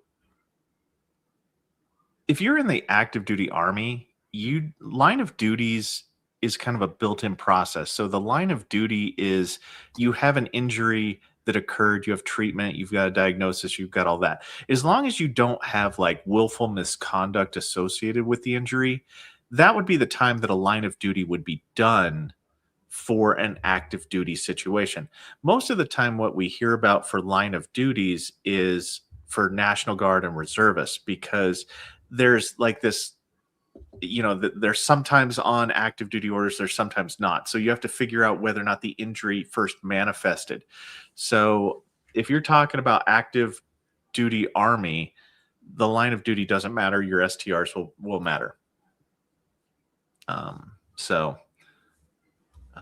You were discharged under a medical, choosing to sign a release to forego MEB. I wouldn't have done that. That is not good. I would have done the MEB, to be quite honest with you, because it has a built-in VA component to it that they get you the disability. You get your CMP exams. It's like doing a BDD claim for medical. Yeah, IDES, right? Yeah. So all right. That's about all I got for that one. I was told by my VSO that my DBQ was good. I did this one, but my Nexus was not. Oh, okay. So, you should know how it is. People base the same thing 50 billion times. Let me scroll down and find a question. We answered that one. Oh, no. No, here we go. Good segue from that last one. Any advice for folks currently on active duty before going through a BDD? I give the same advice to everyone. All right. First, keep it simple. I think people overcomplicate BDD claims way too much, especially here on YouTube. Keep it simple. All you need to do is make sure you submit for everything that is wrong with you, period. You get it all on there. All right. If you want a more of a meticulous answer than that, I would make a list of everything you were seen for, make a list of everything that bothers you that you weren't seen for. You put those bad boys together and you submit the claim. Leave it at that. Easy peasy, lemon squeezy. What do you want to add to that, RATER? The thing, I put it in the chat, but you need to go to this manual reference of 1016B1A. And there's a checklist for the things that you need in order to satisfy the requirements for a BDD claim. Like you have to do the separation health assessment thing. You've got to submit your STRs. But the way that BDD claims work is that if you get a diagnosis of a chronic disability, so you've got 6 months of symptoms in which they can say that the disability is chronic, you're getting granted for that, as long as it's a disability for VA purposes. If you have fatty liver, It's not going to be granted. It's not a disability. If you have vitamin B deficiency, not a disability. But like, let's say you have knee strain bilaterally. The fact that you were diagnosed means you're going to be granted. Now, what percentage is up to how severely disabled you are. But, you ask a lot of veterans, getting service connected at 0% is a win, a giant win for you, because you can only go up from there. Let me find, hold on. Okay. For RATER HQ, this is you. Have you seen sinusitis and sleep apnea being bi-directional? Thank you, guys. No. I definitely have. Yeah, I definitely have my answer ready for that one. Okay. Is it medically possible? Yes. Is it factually true for you? Maybe. Will the examiners see it that way? Likely not. And the reason, like, after reviewing so many ratings on this topic, I've seen it granted a couple times. I have not participated in that, but I've seen it historically granted. It's going to come down to your examiner and whether or not they believe it. The problem always comes down to sinusitis and sleep apnea is if you can breathe through your mouth, what makes you stop breathing? Because sleep apnea, is without breathing. Yeah. Like how does your sinuses stop you from breathing? And that is the hurdle. That's the dilemma that you have to overcome with the examiners, because they're going to be like, they always pivot to, he can breathe through his mouth. He's fine. Like, this has nothing to do with it because he can still breathe through his mouth. It obstructs his nose, but it never touches it, because you can have different types of sleep apnea. You can have obstructive sleep apnea, central, mixed.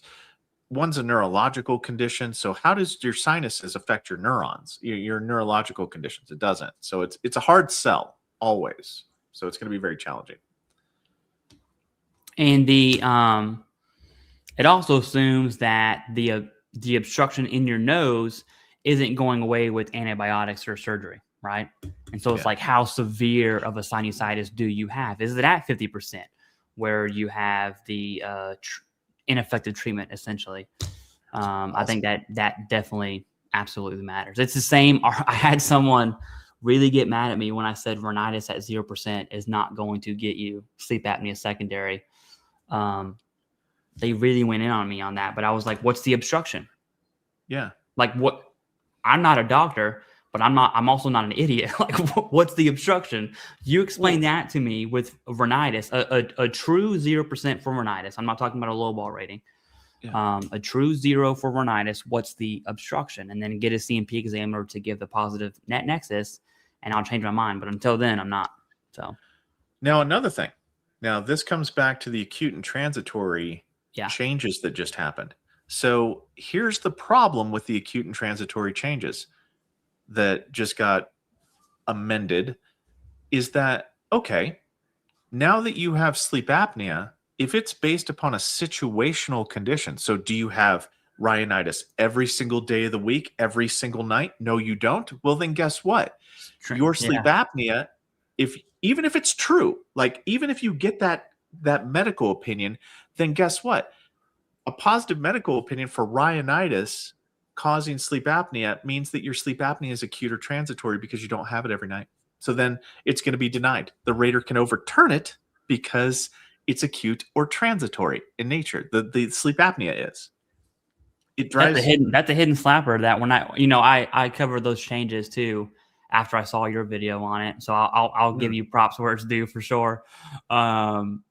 That's something I did not consider was secondaries based off of acute and transitory disabilities like rhinitis. I think rhinitis is a very solid example there. But it's going to be something that the bad actors in the rater community, once this training gets disseminated fully, and once the actual, like, everybody gets comfortable with this change, it is going to be leveraged in a good way for good people and in a bad way for bad people. Like, rater wise, some raters that want to find a reason to deny, they can use this to deny every single day of the week, and they will be supported by QRT.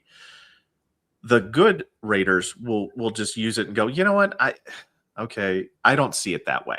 And then grant, but that's going to be very challenging, and people are not aware of this, that you now have to, in a secondary capacity, talk about the chronicity of your primary condition. That's something that was never there beforehand. Yeah. It's a slapper. You know, we see, I don't want to go on this tangent, but we see changes that the VA is able to make on their own to make it a little tighter around the VA. Okay, for BDD claims, are all conditions listed in MHS Genesis? Genesis is the new medical system, program thing, for in-service records. That happened after I got out, so I'm not familiar with it personally. Automatically service connected, or should I see doctors again to recheck every condition prior to getting out? So there's a lighter burden on the Nexus, and I'm sure RATER will take that one. What I'm going to take here is you are never going to hear me say don't get evidence, right? Even if it's overkill, if you're double tapping it, if you have time, for instance, let's say you're a year out and your BDD window is in 6 months to submit. If you have time and you got things wrong with you, you need to be seeking treatment. You need to be gathering evidence for that. And I'm never going to recommend not doing that ever. All right. Now, as far as having a diagnosis in service with the little caveats there, for the most part, that's like your Willy Wonka's golden ticket, right? You have a diagnosis from service. It came directly from service. It manifested in service. Bada bing, bada boom. You are almost pretty much good to go with a little few caveats there. But as far as the burden of the Nexus for BDD claims, can you expand on that? Well, there will be no official Nexus, but like, think about it this way. If you were in for 16 years and you hurt your knee year 1, they're not going to grant that. Like, you need to have continual treatment for it to show chronic disability. If the examiner diagnoses you with a chronic disability on the DBQ, you get granted. So it can be presumptive in that way because the DBQ counts as element 1, element 2, and element 3. But just having had treatment historically in your records will not win over that examiner. You have to present them with a current disability. If you do not, then you take the best opportunity and the easiest opportunity to get service connected for your current disabilities, and you basically rip it up.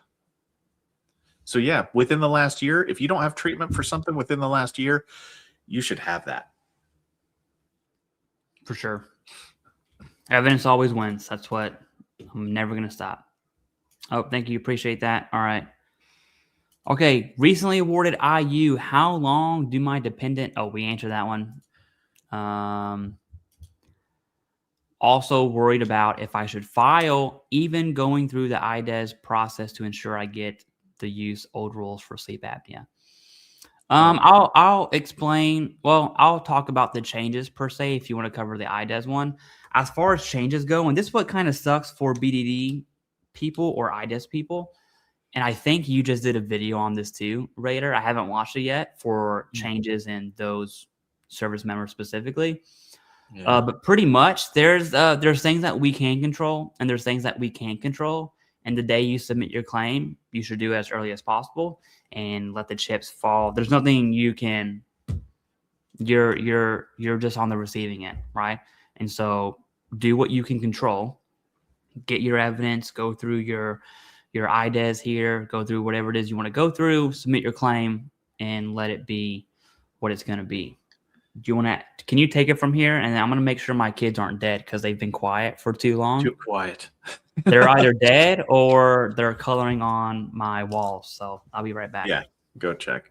So unfortunately, the way that this works is even if you file your claim today, right, for a pre-discharge, let's call it a pre-discharge claim. So you're still active duty. You file your claim today. The way that this process works for people that are in service and getting out of service is that your date of claim will become the day following your release from active duty. Doesn't matter whenever you filed your claim, your date of claim will become the day following release from active duty. If your release from active duty happens before the changes go into effect, then depending on the circumstances, if you get granted, then you will be on the historical criteria.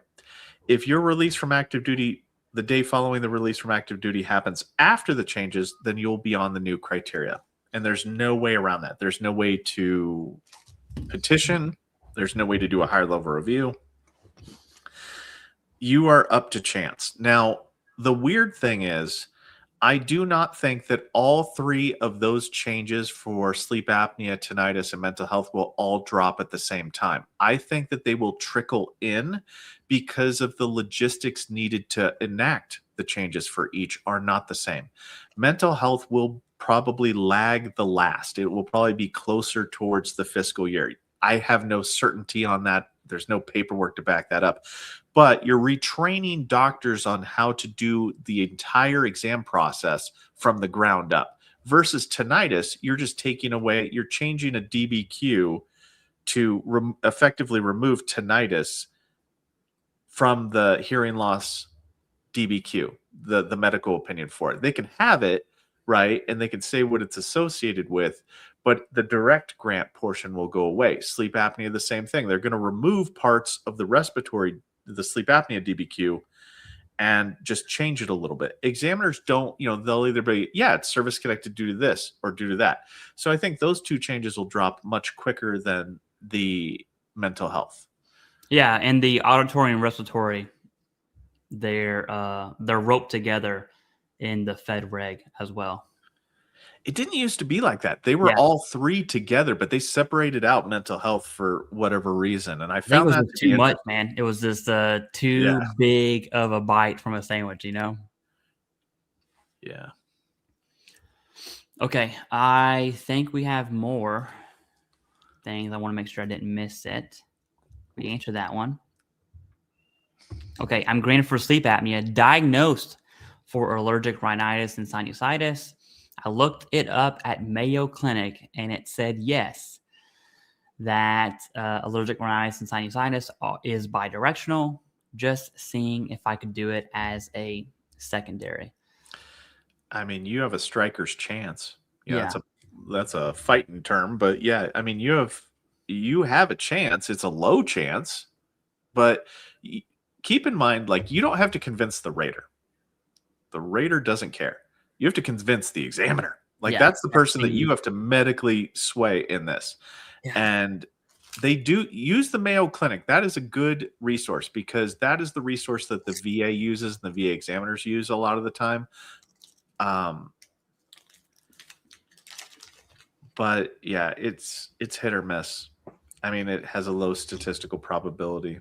It goes back to secondaries on a one size fits all. It's on a unique basis, and what type of sinusitis are we talking about? Like, is it 10%? Is it 0% where you have all that built up gunk, right? X-ray and you can't get rid of it? Yeah. Is it allergic rhinitis at 30% with polyps, or is it 0% rhinitis? Those are two completely different things. And also do polyps interact with that scientifically and medically? Like, you can try the spaghetti technique, but the more that you organize your evidence and show that it's not scientifically possible, in my specific instance, my evidence shows that it is happening. Like, versus is it scientifically possible? There is nothing that upsets me more than reviewing a book report. Right? Like, hey, look, like, you'll get these private DBQs and whatnot sometimes, especially from Florida, where they've just changed the veteran's name. Okay. No, that I could name them. I could name the nurse practitioners from Florida that are well known, that they have this template, and all they do is they just change the name of the veteran. They never speak about the veteran in their evidence. They just say, oh, if you look here scientifically, I've got these research studies that show, okay, that's cool, but it has no probative value because you haven't linked it to this veteran. Yeah. Right? Like, you haven't said why this veteran meets this criteria. You can cite everything in the world that you want to me. Doesn't matter if it doesn't match this veteran. Like, sorry, this is kind of an inside joke, but there's this one time where somebody had cited a study and it was for like Korean females, and the person was like Snow White, like it was like, then what value does this have? I don't know. It's just kind of weird. Yeah, no, that's a good point too, because a lot of veterans will put too much weight, and I see it in the comments here. But they put too much weight on things like BVA cases and what happened to this veteran in that situation. And then I found this, I used AI and I found a single study, and it's like, okay, first of all, we're not even qualified to read a study, right? The inside joke among the medical community is that doctors spend a lot of time at school just to be qualified to read studies, right? Like reading a study in its own, your normal Joe Schmo off the street cannot weigh in on a medical study. You just don't have the credentials to do it. And so to upload that with your claim is literally just is doing nothing, in my opinion. Then you have like the BVA cases, which mean absolutely dog water to the rest of the VA. Yeah, so, like it doesn't but matter. It's a thing. Like people do it a lot. Well, and they get a lot of bad advice, right? Yeah. Because they think like correlation equals causality for a lot of people. Like, hey, look, I was wearing a yellow shirt and I went to every CMP exam with a yellow shirt and I got granted. So yellow shirts mean that you get granted. No, that's not what that means. That means that your evidence got you granted, and you maybe just they happen should to be wear wearing this Sinusitis hoodie. Maybe you'll get granted. I don't know. Yeah, maybe go to the merch store. That's a good easy plug there. Okay, we have another one from Terry Stevens 5260. This is from your channel as well. It says, what are your general thoughts about how medical providers who are veterans should go about filing claims? I've also had this question multiple times on my channel from different people that I know who are veterans, who are in the medical field as physicians and all types of other disciplines. But what do you got?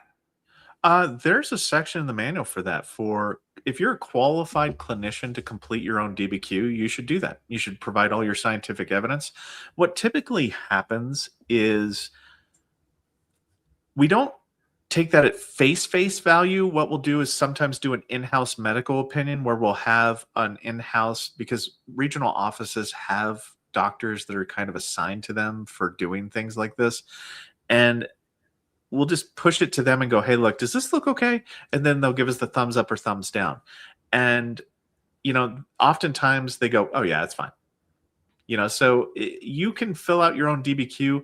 I'll try to find the section of the manual for that real quick, and I'll put it in the chat for you. Yeah, no, that'd be great. And again, veterans, you've heard it here. What you need to do is you need to go to med school, do your residency, get through, be board certified, and then finally you will be able to complete your own DBQ. That is how you get rated by the VA, right? So little could be exaggeration there. Yeah, but hey, it's what I said was not wrong. Okay. All right. Okay, this is a different one. All right. I got reevaluated by the VA and got my 30% condition raised to a 70. And I'm glad this comment came up because a reevaluation isn't always bad. All right. That's the implication there.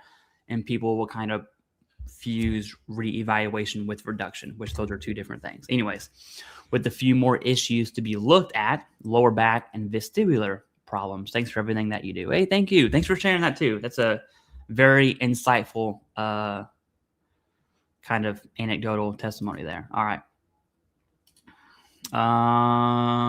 Okay. I didn't do well on my CNP exam. I do have evidence. That's why I'm appealing the results in reference to my question you read earlier.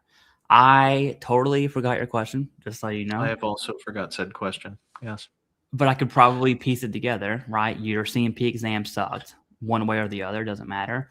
You do have the evidence. That is, so your CNP exam sucking could be your interpretation of that, right?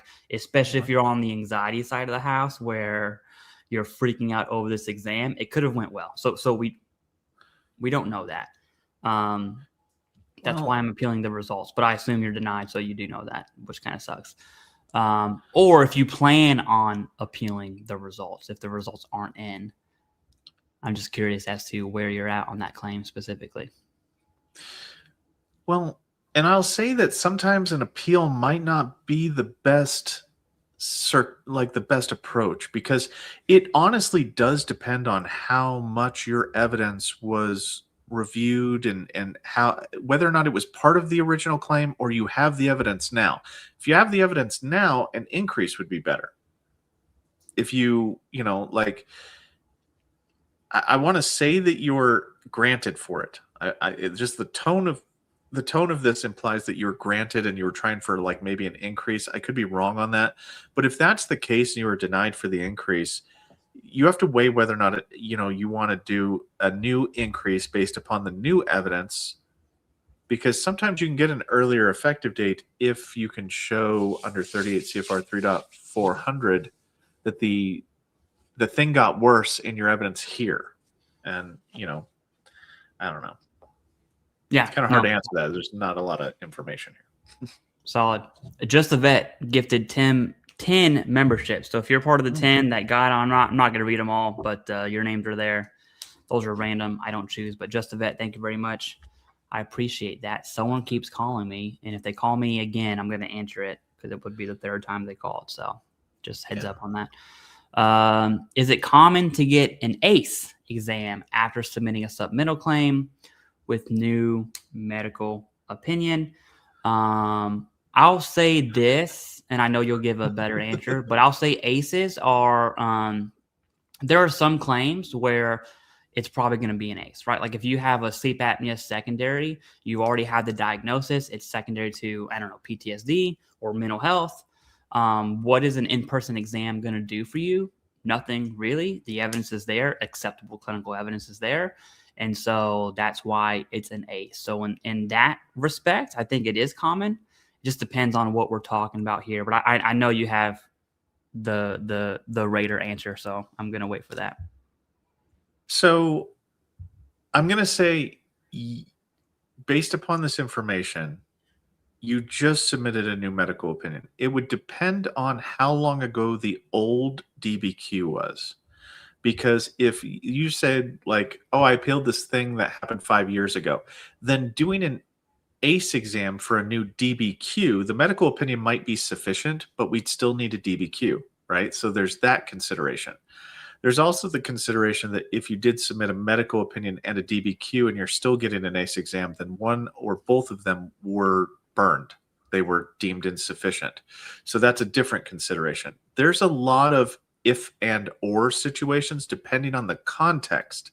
So is it common? Yes. But is it common for specific situations? Yes and no. I mean, it really depends on what's going on. We have, so I answered this one earlier, but I want to pull it up again. He also copy and pasted it. No big deal. Said my CMP examiner said I had a good shot at 100 and believed I'd get hit. My CMP examiner said I had a good shot at 100 and believed I'd get it. I had a brain tumor with a ton of secondaries. I said something along the lines of the CMP examiner is way out of pocket for saying something like that. Yes. But at the same time, I think it is from the veteran's scope. All right. I think it is a very good sign that the examiner gave a positive opinion, and you should walk away from that exam a lot happier than probably this person, right? So, I would reserve judgment. I would brace for the worst and hope for the best, because they have no say in that matter. Oftentimes medical examiners, that was them maybe trying to be nice, but they don't understand typically what their checkboxes mean towards the final adjudication. So especially whenever there are secondaries involved and a lot of things, like, you have to be very cautious with that. I mean, I wouldn't believe that at all. I would just go, you know what? I'm probably going to get 0%, because you're mentally prepared for the worst situation.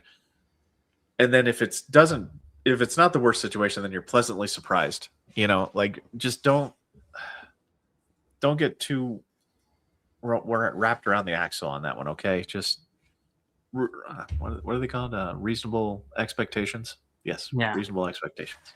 Ooh, the doom and gloom cloud from RATER HQ. Whoa, not for me. I want that to be noted. No, I'm totally kidding. But yeah, what you said is absolutely correct there. Okay. Neil, this is on your channel, I believe, says HLR should have a VSO for your conference, even if you did your previous claims by yourself and you're at 90%. I assume that you're working with a VSO on that. So if you do have a representative, okay, and you do a HLR with an informal conference, your representative, whether that's a accredited officer or an attorney, can absolutely represent you during the HLR with the informal conference. I think this implies that the veteran did their own claim and they have a power of attorney set, which if you're not coordinating that, the VSO is not going to random willy-nilly hop on the call. But I'm also implying I don't know the context to this situation unless you want to say something. Yeah. They're not, there's no knee-jerk automatic, let's also call the VSO too. Like higher level review doesn't work that way. But I'm going to be honest with you. Okay, so here's a little candidness from me on this topic. If you're doing a higher level review and you've organized your evidence and you know because, higher level reviews are like filing a grievance with the union, where you're filing a grievance with the union saying that, hey, look, you did not follow your own policy, X, Y, and Z. Here's the M21 manual reference that your rater did not follow. That's what the higher level review process is for. If you do not have evidence to support that they should have done a different action, not a case loss situation, but like an actual M21 reference saying that they forgot, the duty to assist wasn't done because they didn't get me my TERA examination. And this is not, I've got a diagnosis, I've got this, I've got that, I've TERA conceded, yada, yada, yada. But if you know why you're going there and you have your evidences all organized, having the VSO there won't help. Like, they don't know how a lot of the times the process works. So if you have a savvy VSO, then yes, value added. If you do not have a savvy VSO, value not added, and you're still kind of on your own. So, but yes, you can have them there. Yeah, like I signed a power of attorney with Del K. Graham forever ago. And then forever ago, I did an HLR with an informal conference for migraines, and there's no requirement for Del K. Graham to represent me if I'm not coordinating that on my own. So if you want that person there for whatever reason, you're going to have to do the legwork. But I will say this, for a VSO to take that time and show up to an informal conference is probably a good sign that they are confident.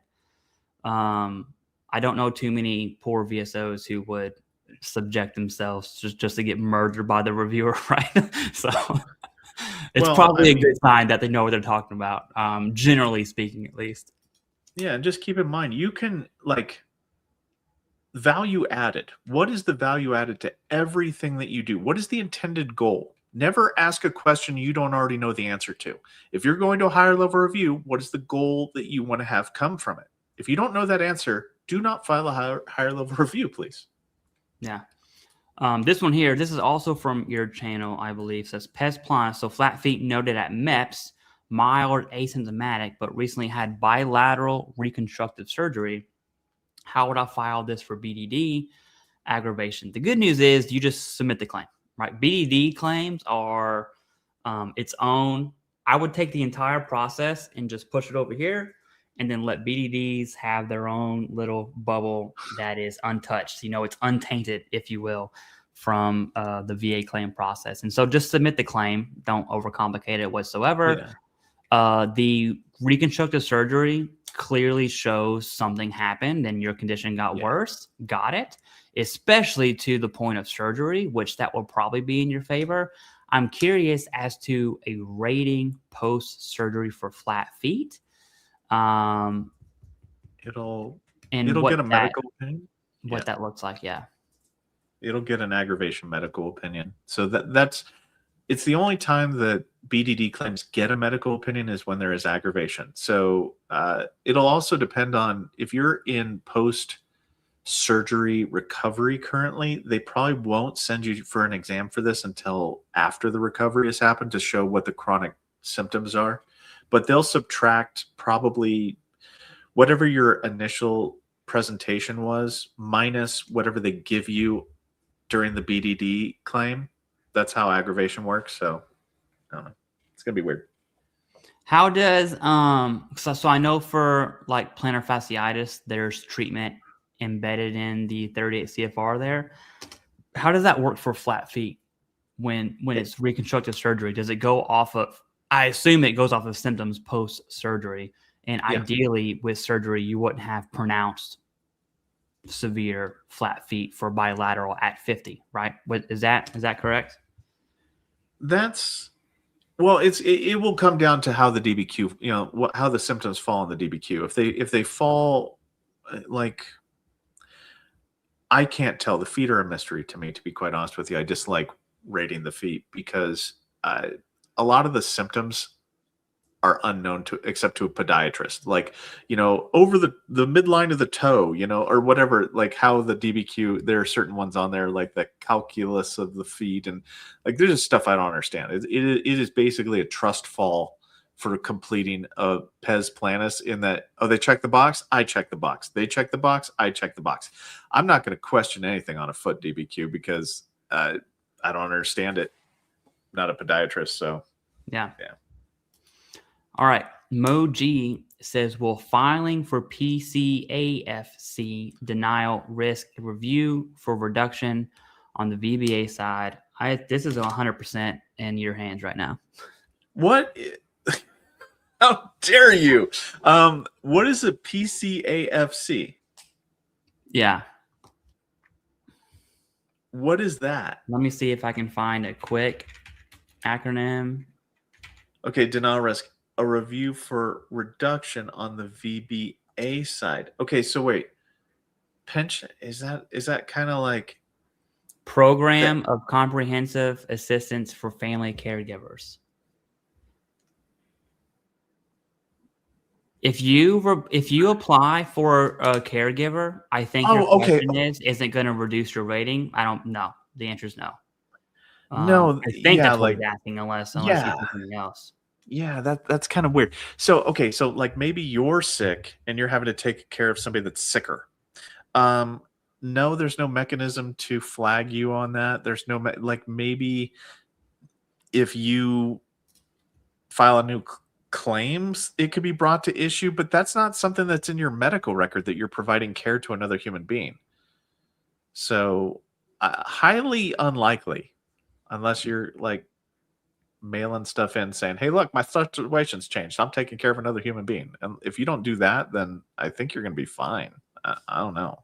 Yeah, and we're kind of piecing your question together. So if you want to ask it another way, just do it now, and I'll catch it in the live chat. But I need to take a second here. Luna's got to go out, so I'm gonna mute for just a second. Yeah. Okay. So I have an ACE exam for migraines and IBS. Can I miss the call? I'll be out of the country on the day they said they will call. So I'm curious if they 100% said they are going to call you for sure. Because when you see an ACE, it's going to say the option is there. There's no percentage I'm going to give, but it's not common to be called on an ACE, right? The examiner, they have what they need, acceptable clinical evidence. They have what they need to give the opinion, right? But hey, if they call, maybe you take that single call, although you're out of the country, and just rack up that international bill. Okay. That's him. Let me get. Why do you say vets IU are the most vulnerable? Because they are. In all ways of societal life, if you want to compare welfare to the VA, there's two programs that it at least makes sense. One's VA pension, which is essentially VA welfare, okay? And two is IU, because you have that income threshold limit. if you live where I live and you are TDIU, you're probably, I mean, you're not making ends meet. I can tell you that right now. And your quality of life is absolute really, really, really, really bad. Okay. Oh, back. And so that's why I say IU as well as pensioners are the most vulnerable of the veteran population, right? From a societal, income threshold cap lens, it's probably not what you're thinking. Okay, you're back. I'm back. Wait, can we go back to that? Yes, the IU one, most vulnerable. Oh yeah. Yeah, I always say so. I don't know if you heard that, No, but didn't. I That always was say VA pension and TDIU are the most vulnerable of the veteran population from a societal perspective, right? Because if you're IU and you live where I live right outside of DC, your quality of life, you're probably starving to death if you're on IU if you live where I live. So. Oh, I took it a different way. Like, I think TDIU is the most vulnerable because it's that particular benefit is not protected under the other protections for like scheduler disabilities. Like, it has its own thing, and the VA could do things to it if they really, really wanted to, and that is kind of scary. So, like, that's why I say it's vulnerable, because it, like, anytime that they're like, well, you can't reduce me unless you do this, this, and this. Well, okay, but they can also augment TDIU without having to get congressional review. So I don't know. Yeah, that would make a good look who's fear mongering now. Yes. Look who's fear mongering. No, I'm kidding. I'm the man. I'm gonna clip that. Do fear monger thumbnail. Yeah. Right? No, I totally wouldn't do that. No, but I mean, like, it could happen. That's why I say it's very vulnerable, and that's why I think that a lot of the time those congressional meetings and stuff were kind of fixated on TDIU, because it is the easiest thing to chip away at without doing like a big formal big ticket process change. Yeah. Rusty Shackles, thank you for being a member. Appreciate that. Says, I feel like I won my benefits just in time to have them ripped away. That's a good comment, because I want to address that. Benefits are not being ripped away. And so when we see comments from the GAO about the basically overhauling compensation loss of the VA SRDs, nothing's getting ripped away. In fact, if anyone would be butthurt about that statement, would be newer people who are active duty right now. All right. Yeah. And the compensation loss review of the VA SRDs it would take a long time, right? Like I would say 5 years minimum. So you're good on that. And then another thing it makes me think of, and I'm curious for your opinion on this one too. I get called out for fear mongering a lot. I'm sure everyone knows that. But it's difficult when I make a video like the GAO one I did yesterday. Mm-hmm. How many caveats do I put in the video? Like, before I start it, do I say, oh, by the way, this, oh, by the way, this, oh, by the way, that, oh, by the way, here's the 10 and 20-year rule. And then I explain them. And then all of a sudden I'm at a 20, 30, 40 hour long video before I even get to the content, because everyone wants their little caveats secured in every single explanation. And it's difficult. In case you're wondering, is it difficult to put a video together talking about GAO saying veterans are overpaid? It absolutely is. So I want your thoughts on that. Not that I'm venting at all, but no, I mean, so what's one way we could probably get around it, and it becomes a time sink that is unmanageable, is put the caveats in the description.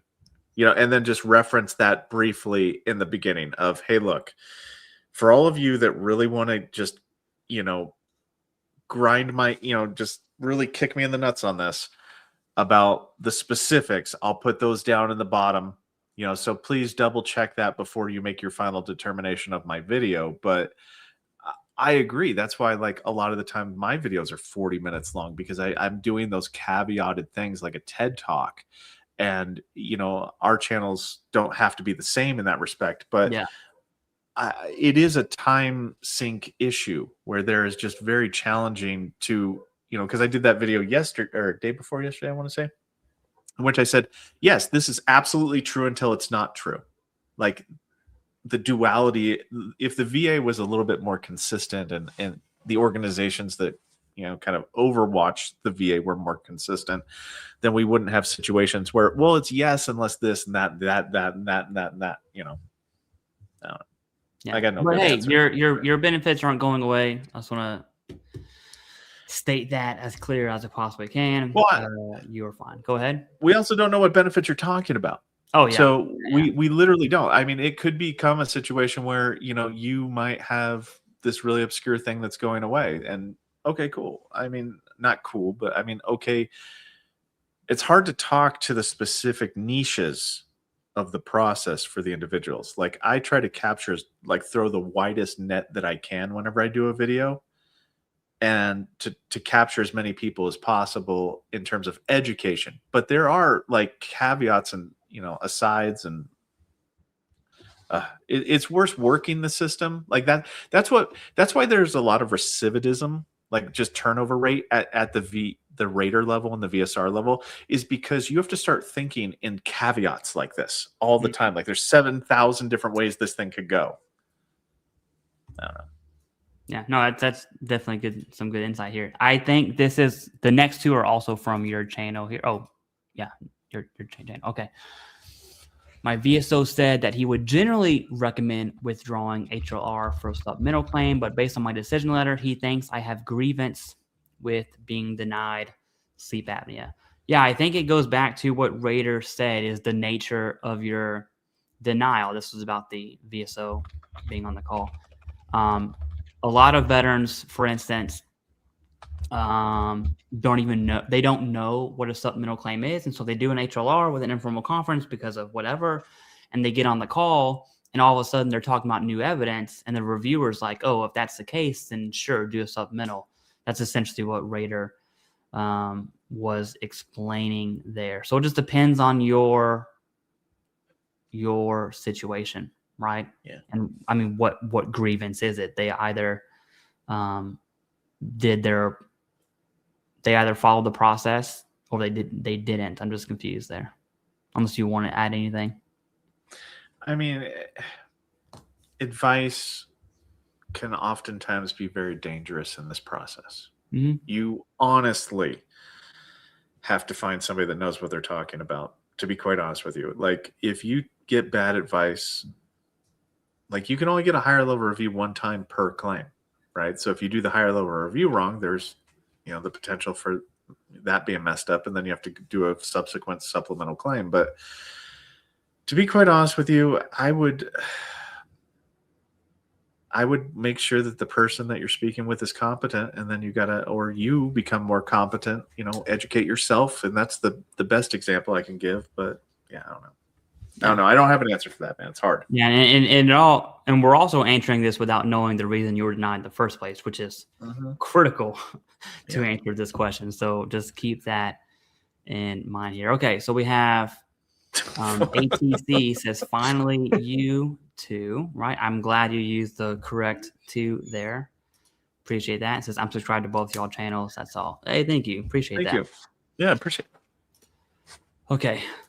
We have more. Feel free to dip out whenever you want. I'm just kind of winging. Usually I'm at church today. Sunday's a big work day for me. So we're snowed in.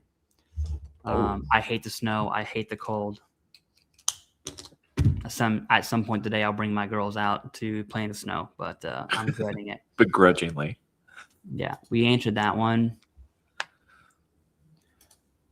Nothing like being dragged through the mud to get through my benefits for my 6 herniated disc, neuropathy, and PTSD. Every day is pain. And now I'm the bad guy because I'm getting paid. Yeah, don't. All the naysayers, you're just going to have to kind of block them out, right? There's at some point in time, you should turn off the TV and turn off the internet and just, I don't know, hang out with your kids or your grandkids or your dogs or whatever it is you got going on. So, because look, man,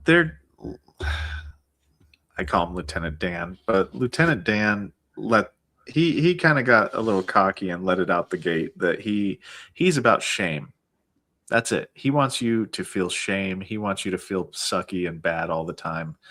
And don't, like if this is a legal thing, we're legally allowed to have this. A medical doctor determined that all of your benefits were service connected. A RATER legally adjudicated it. There is nothing that you should feel shame about.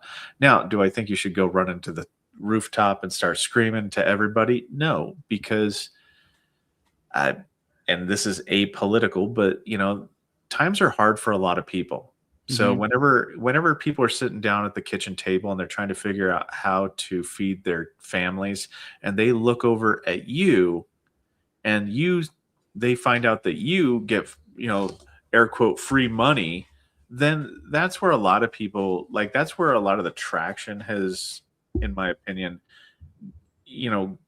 garnered from, is when people are looking at, they can't feed their families, and then, you're getting benefits. And at which point in time I go, okay, well, the recruiting office is right over there, and you're more than welcome to sign up for it. Not to be a jerk or anything like that, but, it's not that we got things given to us, but I don't know. That's just me. I don't think you should feel shame or guilt about anything. I think that, just live your life, man. Yeah. Don't sweat it. Vera reopened claim because claim being closed early in error. Deferred conditions were denied. Hence why reopened. Now VA wants to sever 2 conditions, dropping me from 60 to 40. Okay. Wow.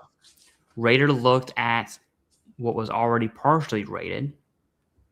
Sever reasoning. Awarded an error due to no service connection, which was a claim they skipped in the deferred denied HLR submittal. How to deal with the severed claim there. That's a lot.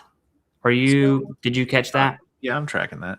So, no, I mean, obviously, if they're severing it, you're going to get a proposal to sever. And I would go to a hearing.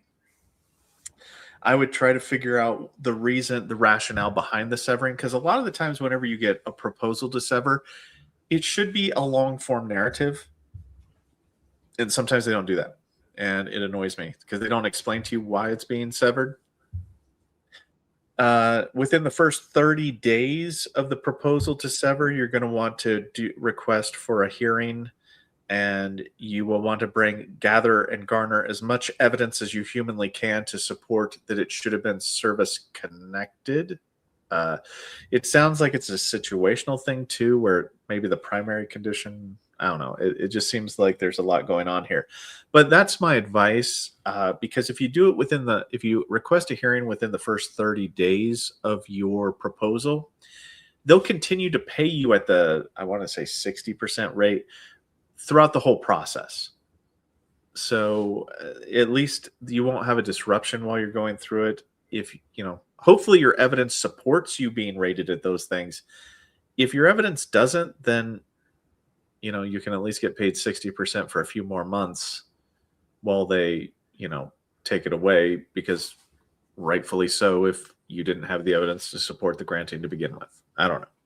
Yeah, there's a lot happening there. So, Is reevaluation and reductions done at a local level, meaning starting with your PA? I think you're talking about physician assistant here, like your healthcare side. And that answer is going to be no. I am so confused by this. I could be totally wrong on what you mean, but I'm pretty sure that's what you mean. So the answer to your question is no. No, your healthcare side does not start any of this process. Reevaluations are typically, for the most part, dead due to policy letter 21-01, which, in 2021, basically instructed the VA to stop doing reevaluations unless they're medically necessary, i.e., required as part of the 38 CFR Part 4, or in very, very niche situations with the rater not knowing, like, hey, look, I don't know what the hell you're talking about. Can you please, I need a new exam to figure out what's going on. But those are very rare. Yeah, the VA OIG slapped VA pretty hard over unwarranted exams for reevaluation. So that's actually something that went really, really in favor to the veteran community that I think is lost a lot. To the taxpayer too. I mean, do you know how much we were paying back then for exams that they were trying to find evidence of defraudery, but they didn't. We actually increased more than we did, and it was actually to the benefit. Some of the reevaluations were to the benefit of the veteran, which I don't know. My conspiracy brain starts going nuts. In which we gotta put a stop to that. We're doing too many increases. Yeah. That's good. It's almost as if fraud is extremely, extremely minuscule within the VA disability claim process, but others would disagree with that. Although the facts are there. Anyways, are 100% PNT safe from the new rules? Yes, you're absolutely safe from that. For the purposes that you're answering the answer, or you're asking that question, the answer is yes. Outside of what we've already talked about for this situation, do you have anything to add as far as PNTers and the VA SRD changes? I don't know how it's going to pan out, but my normal stance is do not file claims for additional things unless you have a desired goal. So if you're going for SMCs or something like that. But I'm concerned, not the new rules per se, but what I'm concerned about is the acute and transitory thing, how we were talking about the secondary. And I do not want to fearmonger here, but I wouldn't touch anything at this point in time. Yeah. Because somebody could use the acute and transitory, like how they added that diarrhea due to lactose intolerance is an acute or transitory condition. If you tried to do an increase on, like, let's say you were somebody who was granted historically, which are a lot of people, diarrhea based upon lactose intolerance, wouldn't that bring it up to issue again? And could it potentially be severed? Because it's, and that only happens if you raise it to issue, like if it becomes put to issue. So for right now, I might say it's a cooling off period for people. People should probably wait until the VA gets, until they can actually see how the VA is going to use this acute and transitory before they start putting things up in front of them going, hey, look at this. Do you want to mess with this? Do you want to mess with it? It's right here. I wouldn't do that personally. I don't know. I don't want to, I'm just concerned because you can have raters that just do their own thing, their own interpretation of the evidence or how the M21 changed. And if you're PNT and filing a claim, you need to be 99.9% certain of what you're filing, the evidence you're filing, and how safe your rating actually is. And if you're not, then simply don't file. Here's another one, I believe, from your channel as well. It says, wish me luck. CMP supplemental exam for hearing loss Tuesday, then CMP Thursday for mental health and GAD. That's a lot. Thank you, too, for your videos. Hoping 100%. I would hope being properly rated, right? I would just reword that there. But hearing loss exam, I'm sure you know how that's going to go. It's a supplemental claim, so you probably already did the first one. The mental health exam is... I've seen a lot of people get 10, 15-minute mental health exams, which really gets under my nerves or under my skin there. And then for GAD, and those are essentially the same. That's one claim. But yeah, I'm hoping the best for you. Do you have anything to add on mental health CMP exams? You and I will probably disagree on this, but yeah. That's always a good way to start I've seen your stance on it. I watch your videos a lot. Yeah. But with the newer like, you just want to talk about in general on what I recommend people do is they print out the forward facing or veteran facing DBQ for mental health. Even if you're doing PTSD, it doesn't matter. And then what I recommend is going through and checking the boxes, you and a significant other checking the boxes for what actually symptoms you think you have and what symptoms your spouse or significant other or family member think you have. And then provide examples within the last 6 months relating to that symptom. So that way you can kind of refresh your memory as to, like, it's not like a muscular-skeletal joint thing where you can go, oh, I can only bend to here, and they can grab onto your arm and feel it, see it, touch it. Mental health is different. You have to actually provide them examples of it. You can't just go, I've got the worst depression ever. Cool. What am I going to do with that? Like, what do I do with that statement? It doesn't check the boxes. And literally those boxes are how you get to 100% or whatever. 0 to 100. I don't know. Yeah. I assume 100 meaning overall rating there. But yeah, best of luck. I'll tell you this, for CMP exams, speaking through your evidence and not through your feelings is what I recommend, no matter what the claim is, right? So evidence always wins. Okay. Tracy M, thanks for being a member. So I had flat feet on entrance. The VA diagnosed me with plantar fasciitis and metatarsalgia. Used obesity to connect one service condition. Not sure how to connect it since I had flat feet on entrance. So you are wanting to connect your plantar fasciitis and your metatarsalgia. I'm just going to say meta. Your plantar fasciitis and your meta. First things first is look at the theories of service connection. That's step one. How are you going to connect it? Is it direct? Probably not based on this comment, but I don't know the nature of your service, right? Secondary, that sounds like is what you're pushing towards. Aggravation, I don't know the relationship between flat feet and other foot conditions, but that's at least an option, I would think, through it. And then once you figure that out, start lining your evidence to meet the big three of whatever you're going for. But I don't know the relationship between asymptomatic flat feet and other foot conditions, unless you do, or unless you have anything to add. That's going to be a hot mess because it's going to be bad because plantar fasciitis and pes planus and plantar fasciitis, which is flat feet and plantar fasciitis, have to be combined together if they're granted.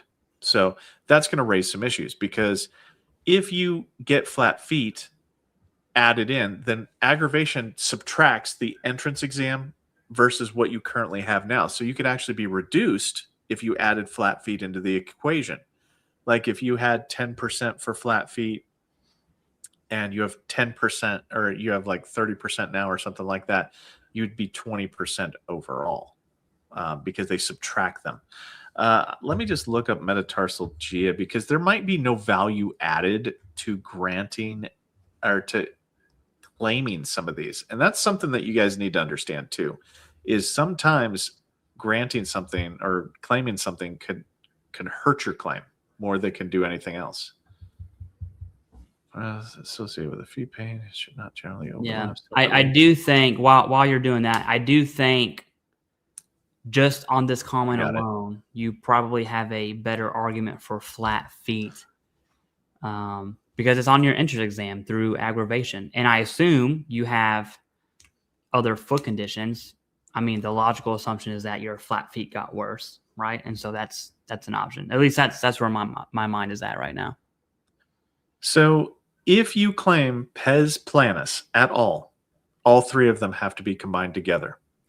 If you claim plantar fasciitis and metatarsalgia, those can be separately evaluated.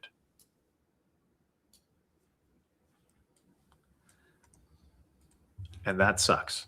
And I'm just going to put it in here. I'm going to put the manual references. It's this section here where each one of them says that they can be either separately granted or must be combined together. And the feet are my nemesis. I hate the feet. Like it frustrates me to no end because it's 6 of one, half dozen of the other a lot of the time. Yeah, RATER HQ does not have a foot fetish. Everyone, write that down. The foot pics are not how I'm going to make it rich. Yeah. What do you see is common for someone that's 100% mental health? How does it apply today compared to the future? Do you have to have hallucinations? I would say, first off, within 100% ratings for mental health alone, that in itself is not common, right? And so you're, based on your question, the pool you're pulling from is not large. I have a friend who is 100% for mental health. He's also SMCT. And the best way I can put it to you is that his life sucks. Okay. You can infer from there. That's mainly due to SMCT part of the side, but the mental health doesn't help at all. As far as the few, well, let's stop there, and then I'm going to pass that to you. Okay. All right, brother, we're going to come down to it. It's going to be a rumble in the jungle. You and I are probably going to disagree on this, but it's fine. So under the current iteration, all right, the problem is that 100% symptoms are primarily associated with personality disorders. So in order to become 100% under the current criteria, you have to either have a condition that those symptoms fall within, or have a condition that has traits of symptoms, like traits that mirror that thing. So it's very challenging to become 100% because you have to have like schizotypal hallucinations, delusions, inability to manage your, self-care type things, your hygiene and whatnot. Very specific symptoms that, like, if you have adjustment disorder, you shouldn't have hallucinations, because if you do, then you should have a different diagnosis. Under the new criteria, that is potentially different, where the severity of your condition will dictate. So you don't have to try to put your symptoms in a box it shouldn't fit in. Yeah. So that's what I like about the new changes, potentially, is that you're not having people trying to put stuff that doesn't, like, I have adjustment disorder, but I have raging hallucinations. Okay. It doesn't make sense to me. But so you don't have people trying to do that. So the examiners will be put at ease, because the potential for malingering should go down. You're just going to be talking about how your own symptoms are, how severe they are and how frequently they are that severe. Yeah. No, I don't think we disagree at all. We're good. Oh, there's a comment there. I think that the newer changes are going to be better for veterans that can articulate their symptoms. There it is. Yeah. But I think that I don't like the changes in the fact that veterans that are in pre-contemplation that they have mental illness, or they're not effective at communicating their symptoms, they're going to fall through the cracks a lot of the time with this new change. So the most vulnerable veterans will not potentially benefit from the changes, but veterans, like, I have mental health myself, but I'm able to articulate my symptoms. I could benefit from that. You could potentially benefit from that if you had mental health, or, veteran X, Y, and Z could, if they can communicate well. But that's my 2 cents. Yeah, no, that's where the disagreement is. Yeah. I was waiting for it. As far as the changes go, yeah. I think it goes both ways. It's a double-edged sword. I think the majority of veterans with mental health are going to receive lower mental health ratings. At the same time, I think veterans who would teeter-totter on 70 and 100 right now have a more objective DBQ to push them either 70 or 100. But I don't think someone who is, how do I say this, man? I don't think someone who is 50 or 70, like a pure 50, pure 70, meaning 100 is not even a thought for them in mental health. I think that bucket of veterans, the new claims, those will all be 30s and 50s. That's essentially where I'm coming from, because it's not a checklist type of deal anymore. It's going to be a holistic quality of life. And you're also putting a lot of weight, not you personally, but I think we're putting a lot of weight on CMP examiners to do a comprehensive mental health exam looking at the 5 domains instead of a check in the box mentality. Because right now, the mental health DBQ it's literally a check in the box when you look at symptoms, and then the section for, I think it's 3A off memory, but whatever section for that correlates to the rating there on impairment. And I don't have trust in CMP examiners would be a good way to summarize it. Okay, so I see your right cross. I'm going for a body shot right here. Yeah. And, well, I think this potentially empowers raters to be able to pick symptoms out of the evidence. So normally, in order to have hallucinations, that doctor has to check that box, or you have to have it diagnosed by a doctor. But if you can, like, lay statements will have more probative value. So like buddy statements, lay statements, those will weigh more now. So where the current iteration of mental health for the higher level symptoms, like you can't just show that you have, hallucinations. You can't just say that to me. You have to prove that to me. Versus this is going to become a lot more subjective in nature. So advocate raters can pull those symptoms out, like especially if the veterans talked about the level of impairment under the new criteria within their treatment sessions, raters can pull that out. So we can disagree with the examiners and actually add those symptoms on top of what the examiners checked. Yeah, you said something there. I want to, not that we're battling right now, but you said advocate. Body shot.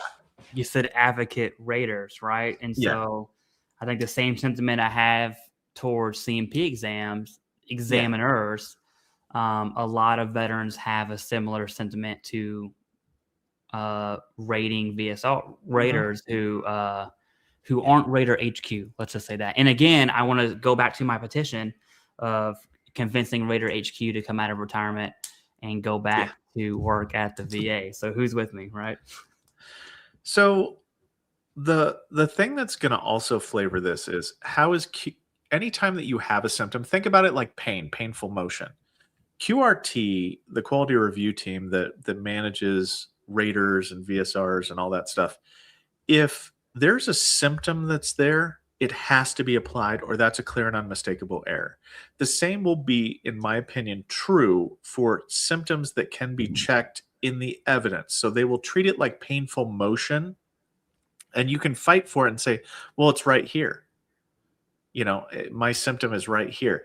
And so that's why I'm saying that the behaviors of the raters and the VSRs will be such that QRT will say, hey, look, why wasn't this, at the very least, why didn't you defer it back and have the examiner account for those symptoms?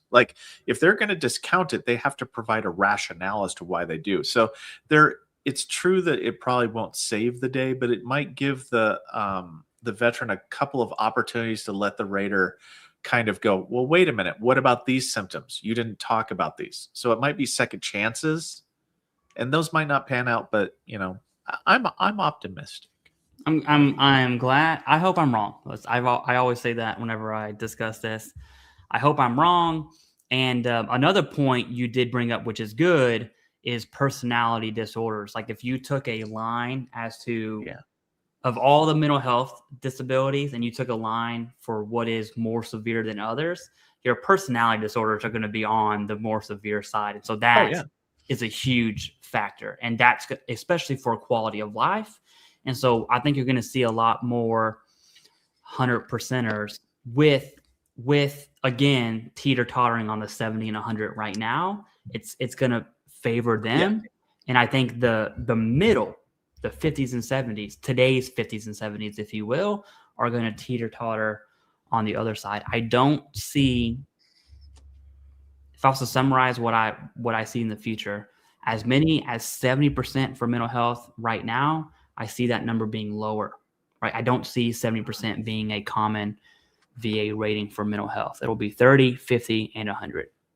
In my opinion, coming from a dude in his basement, and I want that to be clear. So, dude in the basement. All right. Yeah, my basement is pretty sweet. I could do a basement tour one day, but yeah, it will be interesting. But I think it's salvageable. Like in terms of if you have evidence, like if you walk off the street Like if you're like, no, I got this, bro. No treatment, no nothing. Yeah, that's going you will down. not. It will not favor you. But if you're somebody that has went to treatment, you know, even you've graduated from treatment, you've had a few Band-Aid sessions, you know, and whatnot.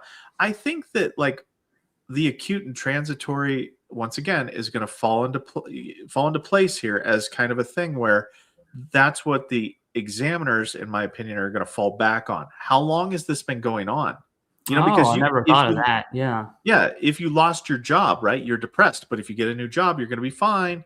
So they're going to want to see for these symptoms chronicity. So they're going to want to see that chronicity of care. It will fall under that same category for me that if you have evidence to support it, because they're going to have to use something, right? Like they're not going to just pull it out their fourth point of contact, the examiners. They're going to have to use something as a baseline, and I think it's going to be acute and transitory. Yeah, that would be, man, I did not think about that for acute and transitory as a slap in the face for mental health. I mainly focused on anti-PACT Act, really, is what I kind of saw.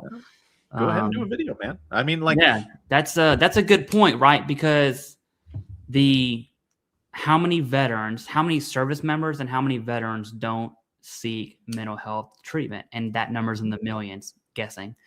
And you look at these new criteria changes and then the new M21 TAC 1 changes for acute and transitory. I'm going to be honest with you. I think that supports my argument. I think you made the argument for me that the changes may not be favorable. So I appreciate that.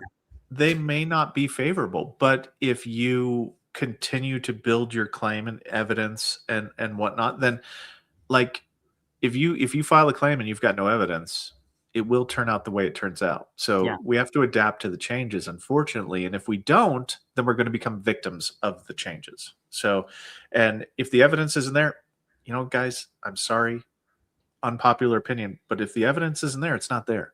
Yeah, you know, evidence always wins. Yeah. It always wins, and a lack of it always loses. Which will probably add that to the tagline. Oh my goodness! Okay, here we go. Thank you for the super sticker. I know. I'll talk about my camera situation in a second. I'll change the battery. But we have this too. This man needs more batteries, people. We can do better than this. We can do better than this. If you can take that while I change my battery. I got it. I submitted a claim on January 13th, went to rating on the 16th, still there. Do you think it will get kicked back? Is it a good or bad thing? Thoughts? Okay, so guys, when you make these questions, right, I can only assume stuff. So if you did I assume you did a private DBQ and private medical opinion. If you did and it went to rating that fast, then that's a good thing.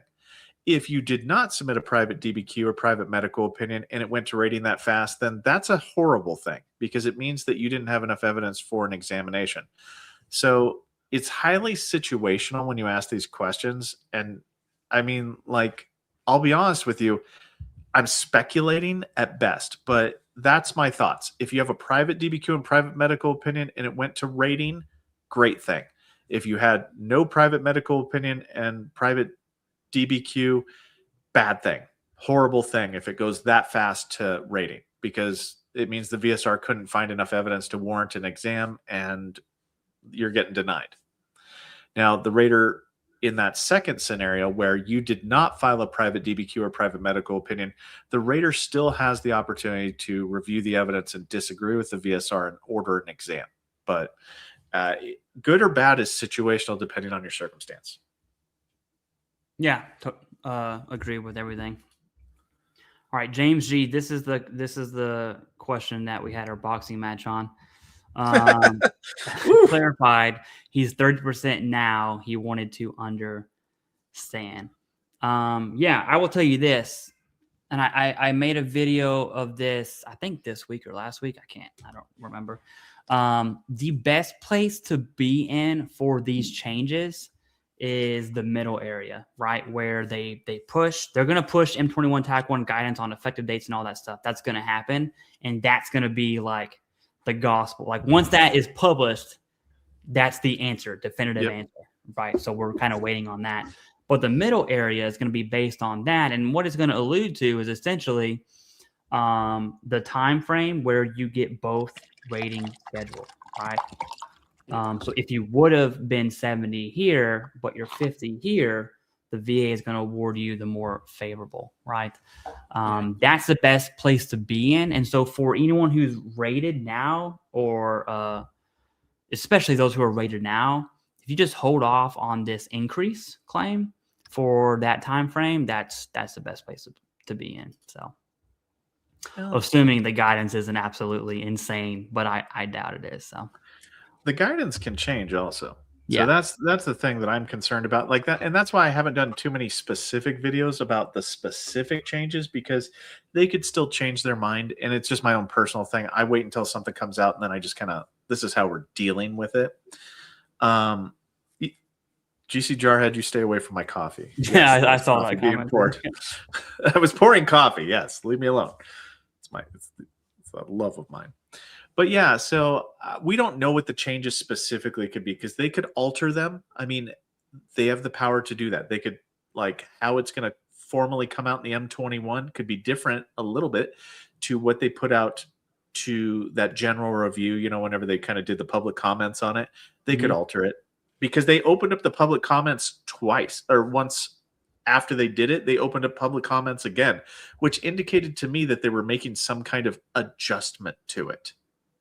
And, you know, because they don't normally do that. They don't open up comments to something twice if they're not going to change something. Yeah, I think putting on my conspiracy hat now. Yes. So the compensation review really started with the VA in 23. It was, the conversations happened long before that, but the VA started implementing that. And when you look at the GERD changes, one of their reasonings they explain, like if you look at the VA SRD changes, which is like 50 billion pages, somewhere in there in small text, it talks about how the thought process on making GERD with esophageal stricture was through the lens of compensation loss, meaning like your regular heartburn like symptoms, there's no compensation loss, therefore, you know, we have this criteria. And so the compensation loss lens started with GERD. And then we see that come to fruition really in sleep apnea. And I'm curious if the changes were compensation loss related for the comments. I don't know, but that's my conspiracy hat. And I'm going to die with that. So, and I don't think that's going to be favorable. So. I don't know. It's really hard to tell. Like, you know, we're kind of, you know, like we're deep in speculation town, because I do know, like, I do have some certainties. Like, I'm fairly certain that they're going to treat it like they did with the digestive changes. So an intent to file will not secure you the historical criteria. You have to have a diagnosis before the changes, and you have to have the claim filed before the changes in order to double tap that you will get the historical criteria if granted. Like, and I'm all about double tap.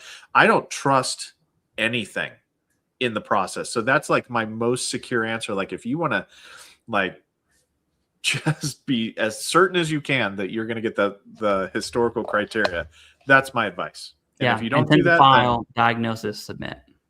Well, yeah, and the intent to file is just for the back pay, but it will not secure your it will not secure the historical criteria, because it only does that when it's a liberalizing law, and this is not a liberalizing law change. All right. How long does it take to win scheduler IU? I'll be right back if you can take that one. We don't know. We don't know. Like, that's okay. How to win it? It takes as long as it takes. So, like, if you want me an honest answer on this, so you'll have to go to exams. So that's a 30-day minimum window of time, because what they have to do is they have to do an economic impact assessment to see how do your disabilities interfere with your ability to work. They will also, depending on how you claimed it, sometimes like you'll claim it on a 526EZ and they need the, I want to just say 8940 form. They need you to have that. So sometimes you can get additional development. And then on top of that, you can have it to where they have to send in the 4192 forms to your employers. So it can take a few months, you know, like 4, 5, 6 months.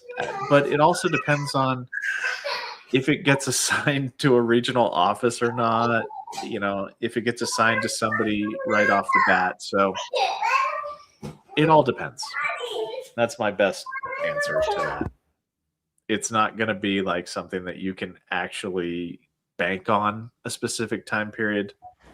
There's too many moving parts. And this is why I will say, if anyone is helping you with your claim and they guarantee anything, any kind of time period on something, they are lying to you, because nobody can guarantee a time period. Nobody, not even the VA itself, can guarantee you a time period. So just keep that in mind.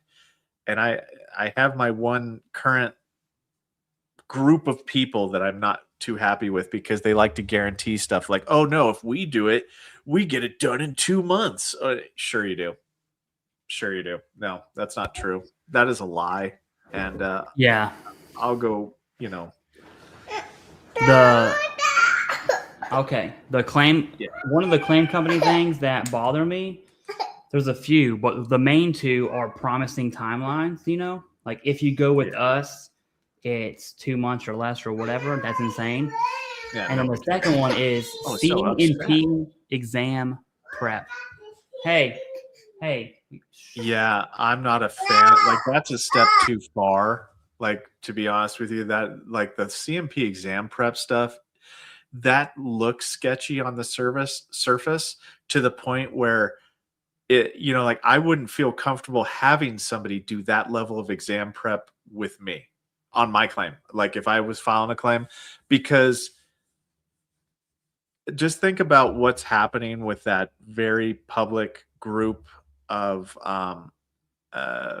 that's under litigation currently, because they had a built-in DBQ process thing. Every single like if that comes out negatively, like if they get the book thrown at them, every single claim that was worked by that particular group of doctors will get readjudicated, will get reviewed, they will go back, it will not be nice. And so like it's a cautionary tale like to do that. Now, I'm not going to throw anything out there just saying that like how veterans go about getting their DBQs completed, that's fine. If they want to go through a private company to do their thing, that's okay. But whenever you have these like it's built into the process type thing, like that's where it weirds me out. Because if it's built into the process and it's a completely encased thing to where, we're doing 7 times your back pay, but we also have these doctors who are going to be clearly objective, like I don't know. I try not to touch upon it too much, but it scares the crap out of me, because if that particular company loses their legal standing or their legal argument, and then all of those claims become suspect.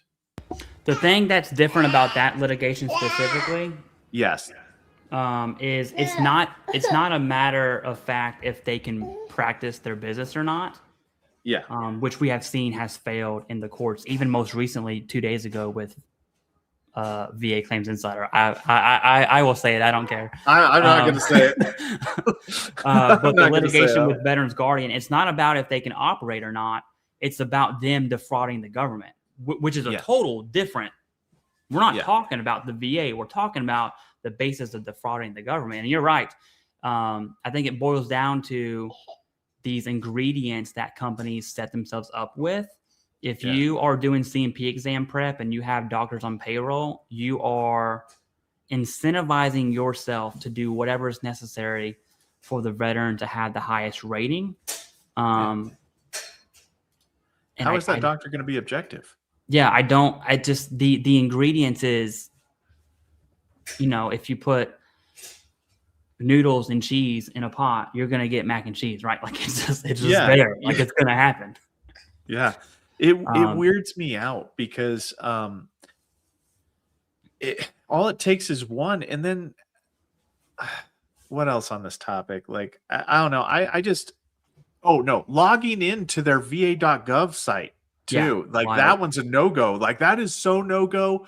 Like how can you, no, I have a certain organization that I've even went on to their videos and said, hey, look, if it's possible, I don't know if it's possible, stop advertising on my stuff, please, because my YouTube channel and your company are not compatible, because I deal in facts and just the plain letter of the process, and we're just making stuff up over here. And yeah, no. Yeah, in case anyone's wondering, we don't have any control of who. I don't care. I just want it to be said as many times as humanly possible that I do not condone them.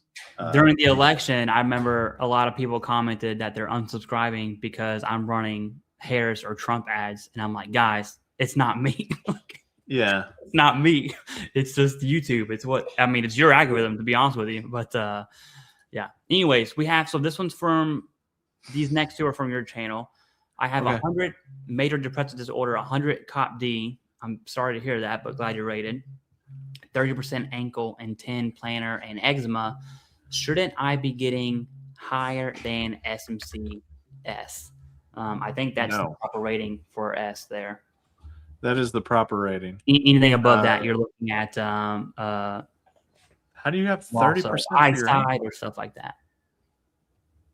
It would have to be a very ankylosis. Okay, so you'd have to have ankylosed. You would have to petition and claim for something higher than SMCS, to be quite honest with you. Like the auto grant is S. Like that's auto grant. Everything else you have to claim for.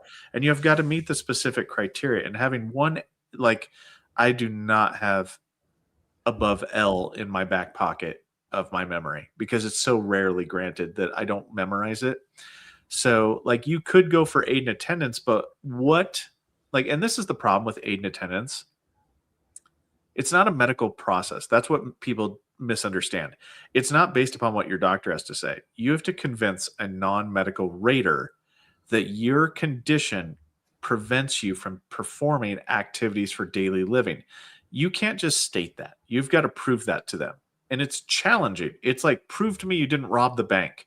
Like, it's very challenging to prove that to a non-medical human being because the rater doesn't typically look at your medical records. Like, your doctor can say what they want on there, but they're like, if you're 100% for mental health, prove to me that you can't wash your dishes. Oh, Jesus. But yeah, that becomes something that, that's angry. Yeah, sorry. No, it's okay. I've got many, many children, so I know the struggle is real.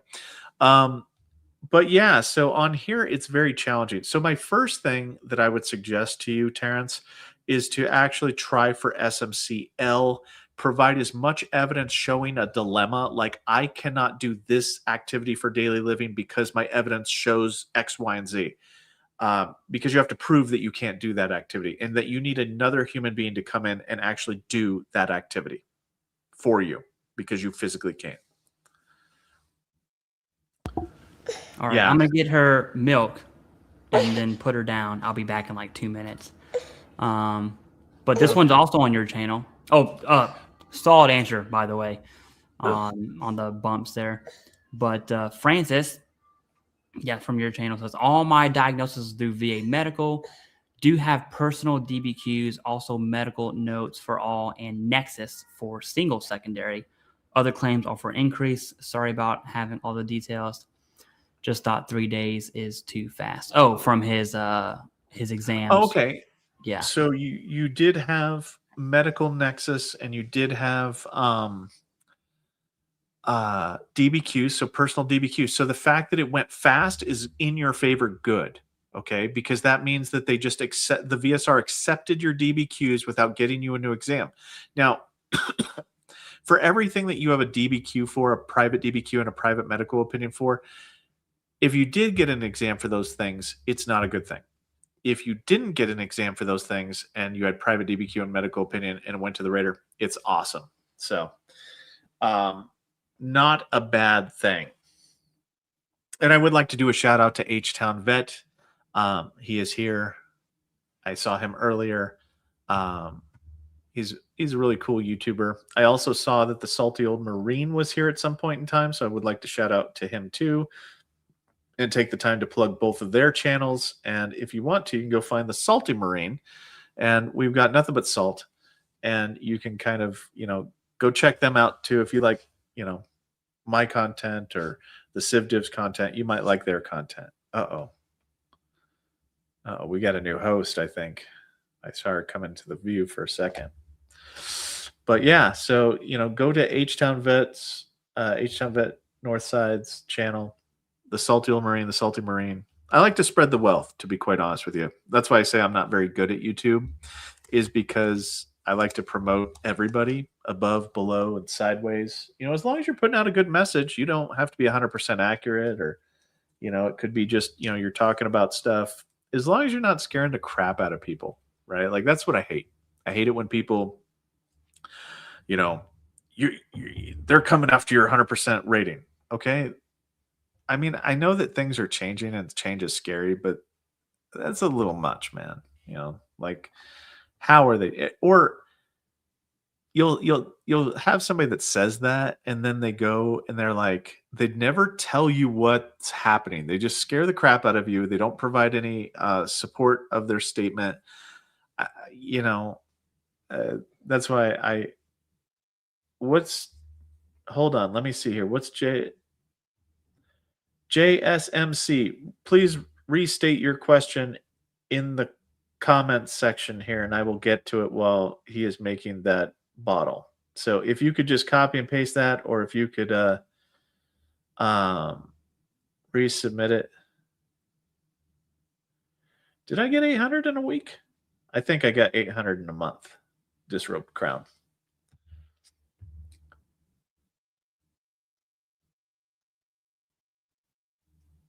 Salty as this Marine. Yeah.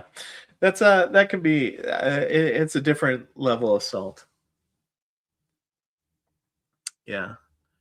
So shout out to all them. I do promote other channels. I like promoting other channels, like the Green Logbook. I might go onto his channel and do, I'm actually hitting the circuit, it seems. I'm doing collaborations with everybody because I really like everything.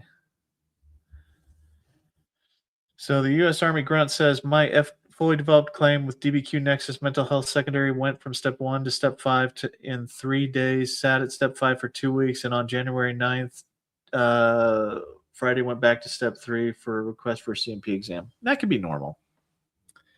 That could be normal. Well, either way, you deserve it, and greatly appreciated you and Clay. Thank you, Silver Storm. I'm just reading comments at the bottom. Yep. I'm back. She's not. Okay. Why is insomnia, PTSD, and other mental health all connected? Because the VA doesn't rate. She went 9-9. The VA doesn't rate diagnoses; they rate symptoms. Okay, meaning if you claim something, they will figure it out. And I say that in a manner so that the veteran can understand. It's your symptoms that matter, right? Also, 38 CFR 4.14 for pyramiding. There's a lot of comorbidity among mental health symptoms, so they overlap so much that it's nearly impossible to separate them. Like PTSD, in order to have a diagnosis of PTSD, you have to have insomnia and other mental health symptoms, that are disabilities that they themselves are symptoms. But you can actually get eating disorders currently. You can get those separately granted from other mental health conditions. So, yeah, so there is an exception there. Like with everything with the VA, you can get eating disorders separately granted than you can other mental health conditions. I think it would be cool. I think I said it yesterday too. It would be cool to have PTSD, combat, non-combat, and MSD. To have its own rating scale outside of the general rating formula.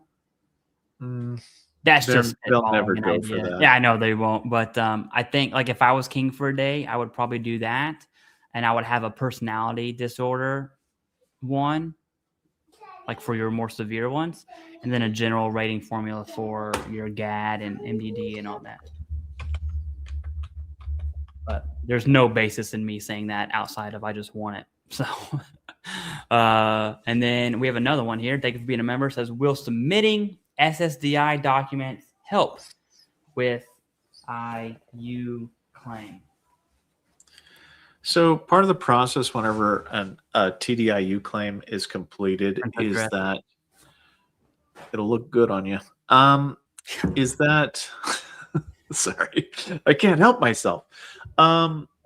So what happens whenever the VSRs, whenever they start processing a TDIU claim, one of the first things they do is pull up your SSDI, and then they request all the records from any SSDI grants, like any medical records. And that does weigh in the process of deciding TDIU are those exams. So yes, submitting them are fine. We will get them regardless. But yes, submitting them it actually helps.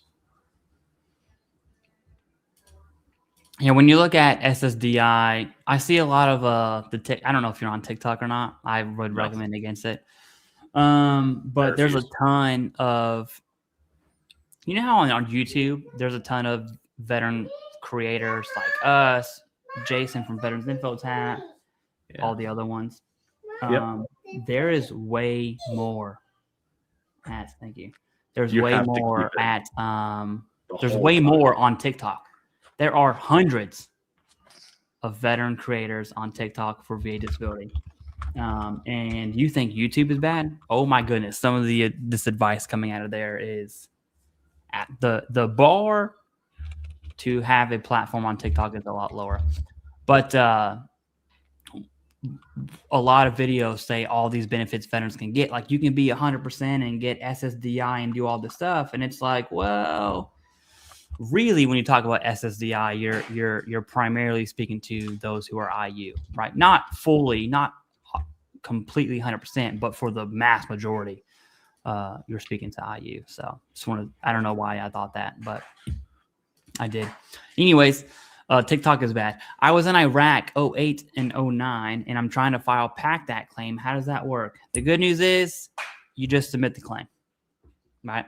I am a huge fan of front loading, like that front end submission is all on the veteran.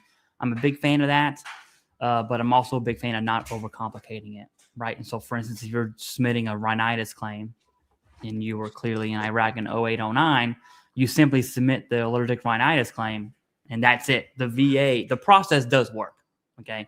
We can crap on the VA all day, which I love doing, don't get me wrong, but 25% of veterans who are rated at 100%, like that wouldn't be possible if the process didn't work. So the process does work, and sometimes we just have to follow the process. Do you want to add anything to the Iraq PACT Act claim deal? Unless we're talking MUCMEs, then I think it's a little different.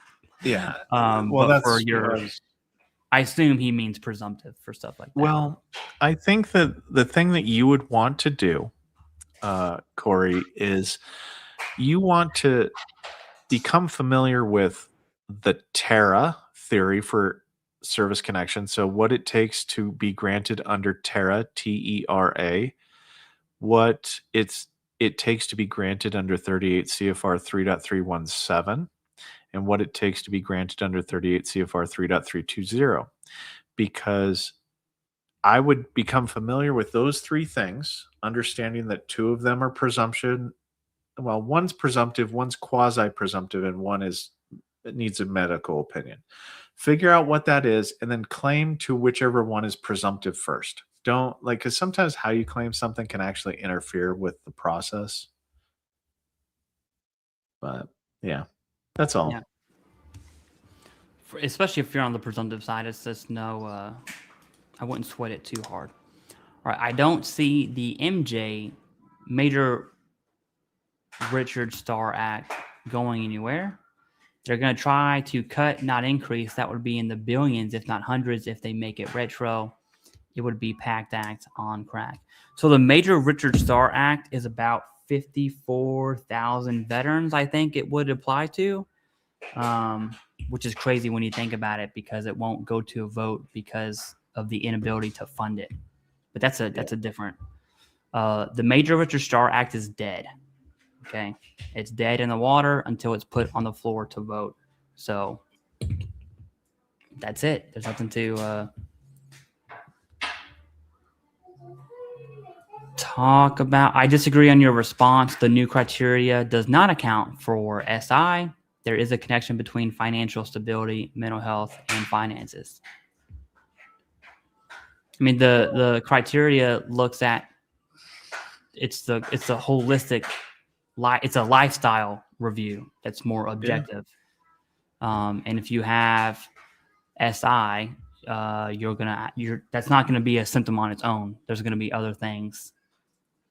Holistic. But it would impair things, like SI, like SI itself could impair things like your social dynamic. It could cause a wedge between you and your significant others, so it could affect your relationships. Once again, it comes down to how well you can communicate and make that association between how that symptom impacts your life. If you are not able to articulate that, then yes, it will not benefit you. But if you're able to articulate how that symptom impacts your life, then it could benefit you drastically. But I don't like SI itself, I don't support saying that you don't need that in order to get a higher evaluation. Because that was one of the problems that I had, is that there seemed to be this reinforcement that you need to say that you have SI in order to get to 70%. And it's like, no, that's not true. You don't need that. I mean, if you had that, you could use that symptom, but you don't need to have that. So I'm not a big fan of pushing the need for SI symptoms. Yeah. Trying to not get flagged by YouTube's algorithm here. Yeah, I keep saying SI, so. U.S. Navy sailor says, congrats on 20 million views. Thank you. Channel is very informative. Can't tell you how much I really do appreciate it.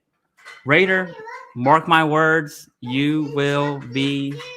Thank you so much. He made me food, everyone. Oh, that's awesome. Thank you. Okay, thank you. You'll be at 20 million views one day, I promise. Where are you at? I'm gonna go snoop on your channel real quick. I don't know. It's like, if I had to guess, you're teetering 1 million once I figure out. Yeah, you're about to hit 1 million. You will be there. I promise. Yeah, it's kind of weird to me. That doesn't matter as much. I don't know why. Like I said, I don't do YouTube very well. So for me, it's just, educate, day in, day out, video a day, trying to educate. Yeah. Well, you could say that the more views you have, the more education you're pushing out. So yeah, it just frustrates me though that there are people out there that are like, and I don't know if I'm just jealous. Maybe I'm jealous, guys. I don't know. Maybe I'm salty. I'm the salty old RATER. But I don't like the fact that there are misinformation channels and AI channels out there that are growing, putting out just the AI channels are pretty wild. Trash. Yeah. Garbage. And they're just growing. And I don't know, and it's like lies spread faster than truth. And it's very weird for me. I don't think I'll ever get used to that. Yeah, it is crazy seeing an AI channel with an AI voice and AI overlays. And I'm just like, yeah. I mean, not that this is entertainment, but man, what a boring, what a boring channel, right? I know these. Well, and I mean, my channel is very boring and very dry, but you'll have some out there, the AI ones that are well put together. I mean, the video's kind of nice, type situation. It's got the setup, but it's what comes out of the thing's mouth that's like, did you know that, having a dependent can cause you to have cancer? Like, what are you talking about? How did you get there? Yeah. So, and it's not substantiated by anything. Like the funniest one I saw was, they were saying the top 10 worst regional offices. And I'm like, okay, I'm in for that. I'll listen to that because I want to hear your rationale. Then they never talk about the order at which the regional offices are good or bad. They just talk about it. Just auto-generated some nonsense. Oh yeah. There's I'm gonna mark this here, pull this up, and then there's a comment I want to highlight. That's all the way at the bottom here. I don't know if you're tracking on how many questions that are in this chat, but it's a lot. Just so you know. Yeah, talking no, like a I'm thousand. going to be leaving soon. That's I fine. actually do have to go here in about 13 minutes. Yeah, no obligation here. So it says, "Hey Clay, I'm 100%, but not PNT cancer. Hate.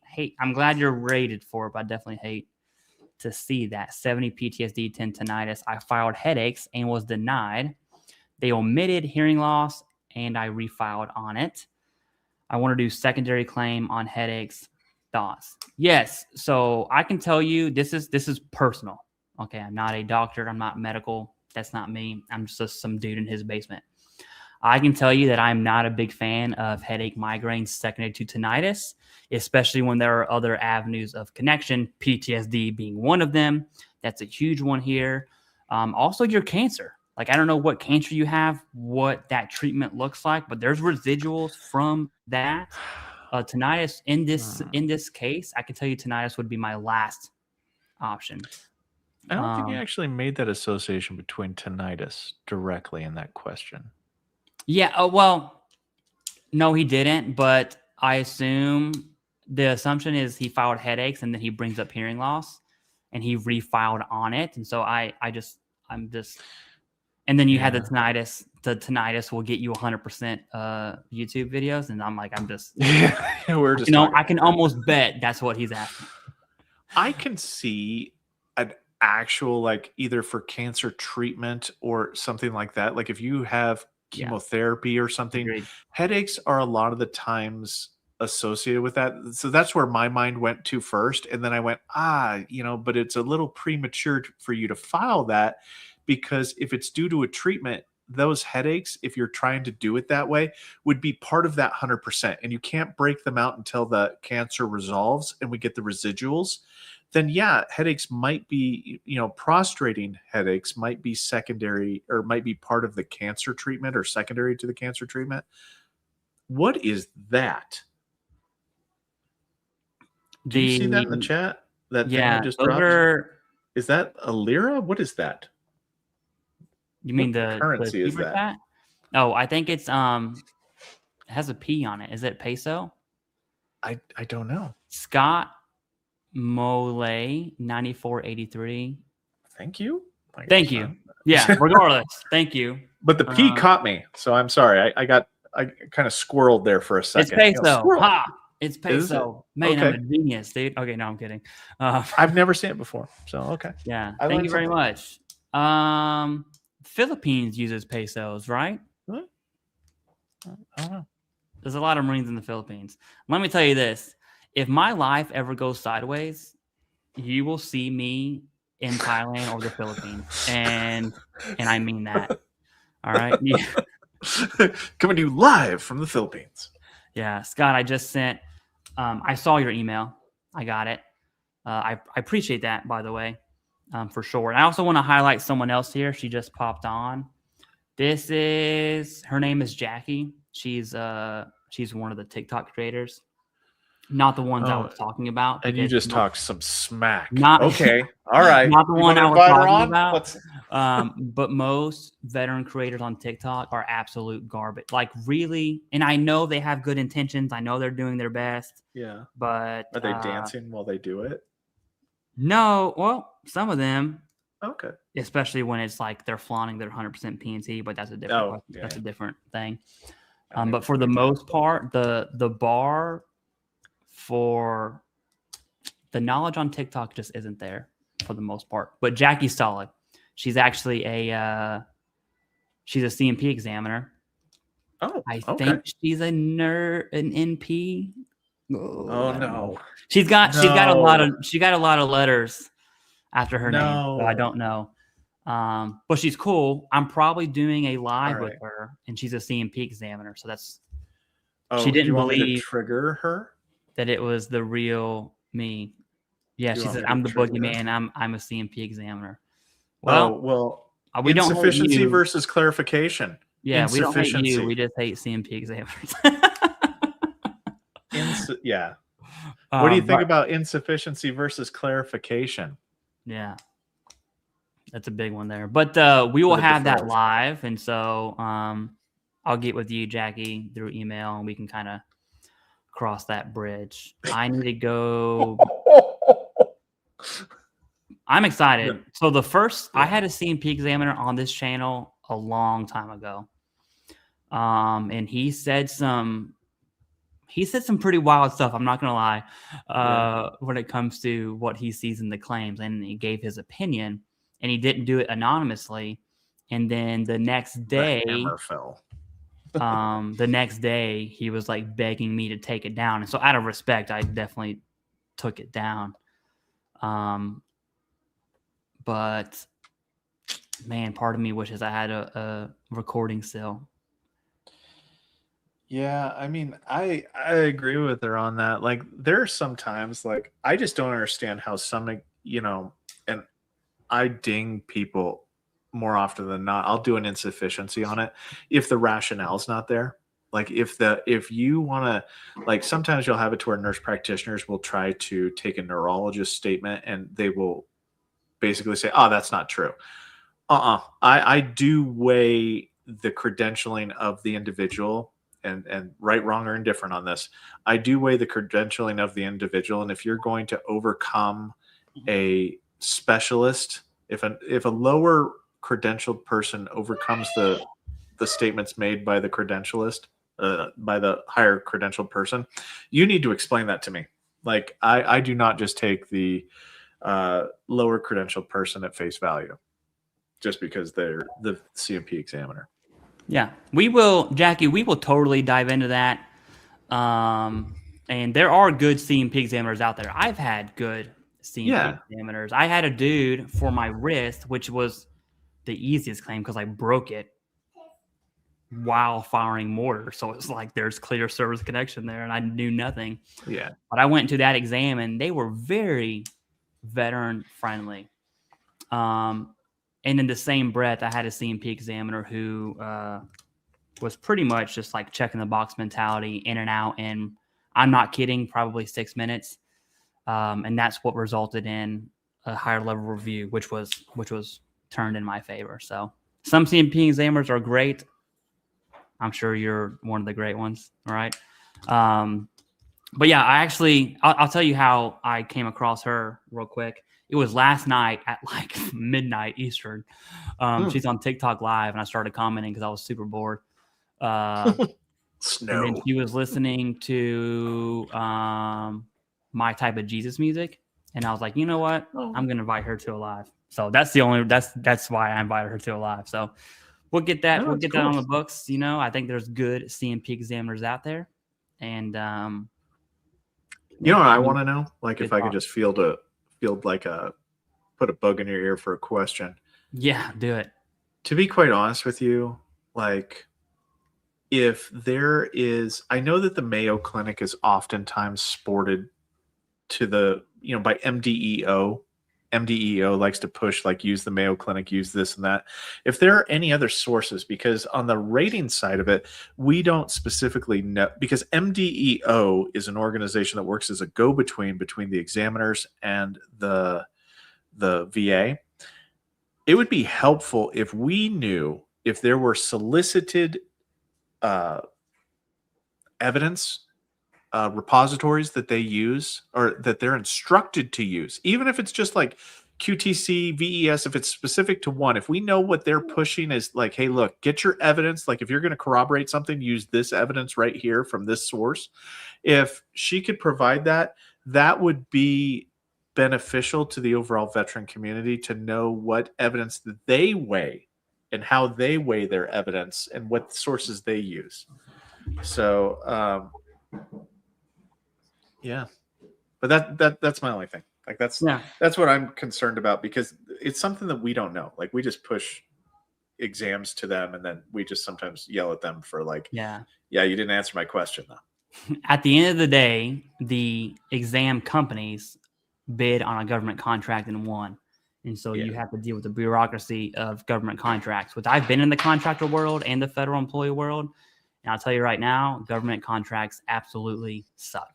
It is dog eat dog in that world. Anyway, she says, I'll forward a video of you of why I started my channel from TikTok. Long story short, sick and tired of seeing what I see from my end. I agree. I'm looking forward to it. So send it over. I'm going to answer a few more questions before you have to bounce out unless you got to go. So maybe the vet says, hi, Clay. What's up? I'm 100%. Oh, we already did this one. Duh. All right. Had it. You're putting out much needed information. Thank you. Yay. Thanks to both of us. RATER HQ has some absolutely solid nitty gritty videos out there. And I also want to know if this is Teresa Aldrich from hadit.com, like thehadit.com, or if it's just some YouTube name who's had it. It'd be cool if you were Teresa. I don't know who that is. Because then it's like, oh, this person's a member. It's like that's not even a pleb comment like this one. I'm joking. That's a joke. Anyways, Sailor Jack, I'm so sorry. Go ahead. Have you and your company helped any IU veterans become 100% scheduler, veterans who are concerned? I can tell you this. That's your question. Yeah, I'll take that one alone. You can look at the post on my channel, and I post like success stories, and I think 2 of those posts are for IU people specifically. At least one of them is. So to answer your question, the answer is yes. But it's not like we don't go for anything. We go for being properly rated, whether that is IU or 70 or 30 or whatever. That's the goal there. But you're kind of putting me in a weird spot asking that question right now. Anyways, had acute renal failure in basic, but VA won't give me service connection. Diagnosed with PTSD by 2 psychs, but VA won't rate me. What the heck? I tell you this, it's impossible for us to answer that without knowing the reason for denial. You have the diagnosis, so it's not that, which tends me to lean on the in-service stressor side of the house, or lack of, should I say. So it's difficult to speculate. Do you want to add anything? So for the acute renal failure, the term acute, obviously you'd need to show residuals of that. So that's where the videos, like I think a lot of content creators have done videos on this new acute and transitory changes. You would have to focus on residuals from it, because the fact that it was acute renal failure means that it got better, but did you have some residual from it? Prove that and you will have a better claim on your thing. Now for the PTSD, the stressor, the reason why the VA will not rate you has to do with either element 1, element 2, or element 3. Okay. For PTSD, element 1, you have that, obviously, especially if you have favorable findings that you have PTSD. The problem is probably going to relate to your stressor, or whether or not the CMP examiner believes that your PTSD was caused by something other than your claimed stressor. That's where the problem is. So element 2 is going to be the problem for you for your PTSD. You've got to figure out, go to a VSO, see what the DBQ said, because that's going to give you, like, that's how you fix your problem. You have to see what the DBQ said and where they said you failed, to meet element 2. Right. Yeah, exactly. Every denial starts with the 3 elements, or what I call the big 3, but 3 elements. Yeah. I think we're here. Okay. Want to sign up? Yeah, I know. This is a really weird. I should read these before I push them up. Just email me. We'll talk about it. I paid a company to help me file a claim. Wish I had did some YouTube first. Your videos have been far more helpful than the company. That's the yeah. What I think what people are missing here, okay, is that it is 100% within the realm of reality, not even possible, of the reality of your life to file your own claim and be service connected. The VA process does work. I will crap on the VA given the chance. Okay. I find joy in it, actually. It's funny when I do it. But I also give credit where credit is due. And the process does work. Like RATER HQ was part of that process. Clearly, it does work. You have 25% of veterans who are rated are at 100%. The process works, period. And so it's good to see that YouTube videos have helped you, right? That is absolutely awesome. You don't need a company. Now, some people don't have the bandwidth for that, and I think that gets on a more application basis. But it's definitely not if I don't use a company, if I don't use a VSO, if I don't use an attorney, I'm doomed. That's not even. That is fake news, as some would say. Yeah. So statistical likelihoods is what you're dealing with. Nobody can guarantee, nobody can specifically guarantee a timeline or an outcome, even in a presumptive situation. Because if you don't have a diagnosis, it doesn't matter. You're not getting granted. So having a presumptive service connection for like Agent Orange, and you're like, somebody guarantees you, oh yeah, you'll get hypertension. Well, if you don't have a diagnosis of hypertension, you're not getting it. If you met all the other criteria. But it also comes down to, and these are kind of my final thoughts because I do have to go here in a second. But, whenever you're reviewing anything from a YouTube content creator down to a company, what value added are they giving? Like with yours, you have never worked at the VA, but you're the closest to somebody that's like you provide answers because you've done the research, you've done this and that. And I do actually support your channel in that respect, of that I'm highly impressed with the amount of information that you have gleaned from the process. Like you would do well in becoming a rater. Like if you wanted to become a rater, you would do well because you've kind of adapted to the thought process, which is kind of controlled chaos craziness. Yeah, I appreciate that, but that's never happening. Well, no, but I'm just saying, like, what? No, they don't take any kind of offense to highlighting anything. No, it doesn't matter. But I just want to say that, like, that's kind of the look for like people that support their situation, or they make a statement, they support it with facts, they support it with evidence, they cite things. Like there is a lot of misinformation going out in this community, and it is hard to fight. But the same thing with the companies, right? What do they bring to the table? You've got to ask yourself that. What, like, do you take your mechanic to somebody that's, not, what are they bringing to you? Like, we've never fixed a car before, but we're pretty good at it. Like, okay, what's your claim to fame? I always tell people that, like, research who you're going and why should you go through them? There is I don't know if I want to say this, but there is a company, I won't say their name because I'm a gentleman, but it's the same company that I've said that I keep talking about, where they'll say like, we have a 97% success rate.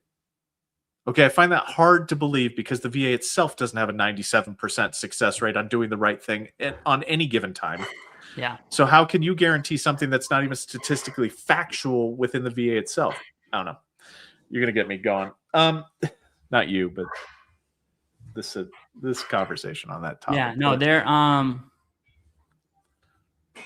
it's like paying it either for works or a doesn't. claim company is highly individualistic, and you can either do it yourself, or you can get a little push. That's Billy what Hartman. I would. And it would be my last option. My first option would be this: can I do it by myself? The answer is no. Is there a accredited service officer that I can go to that isn't an idiot? I'm saying that loosely.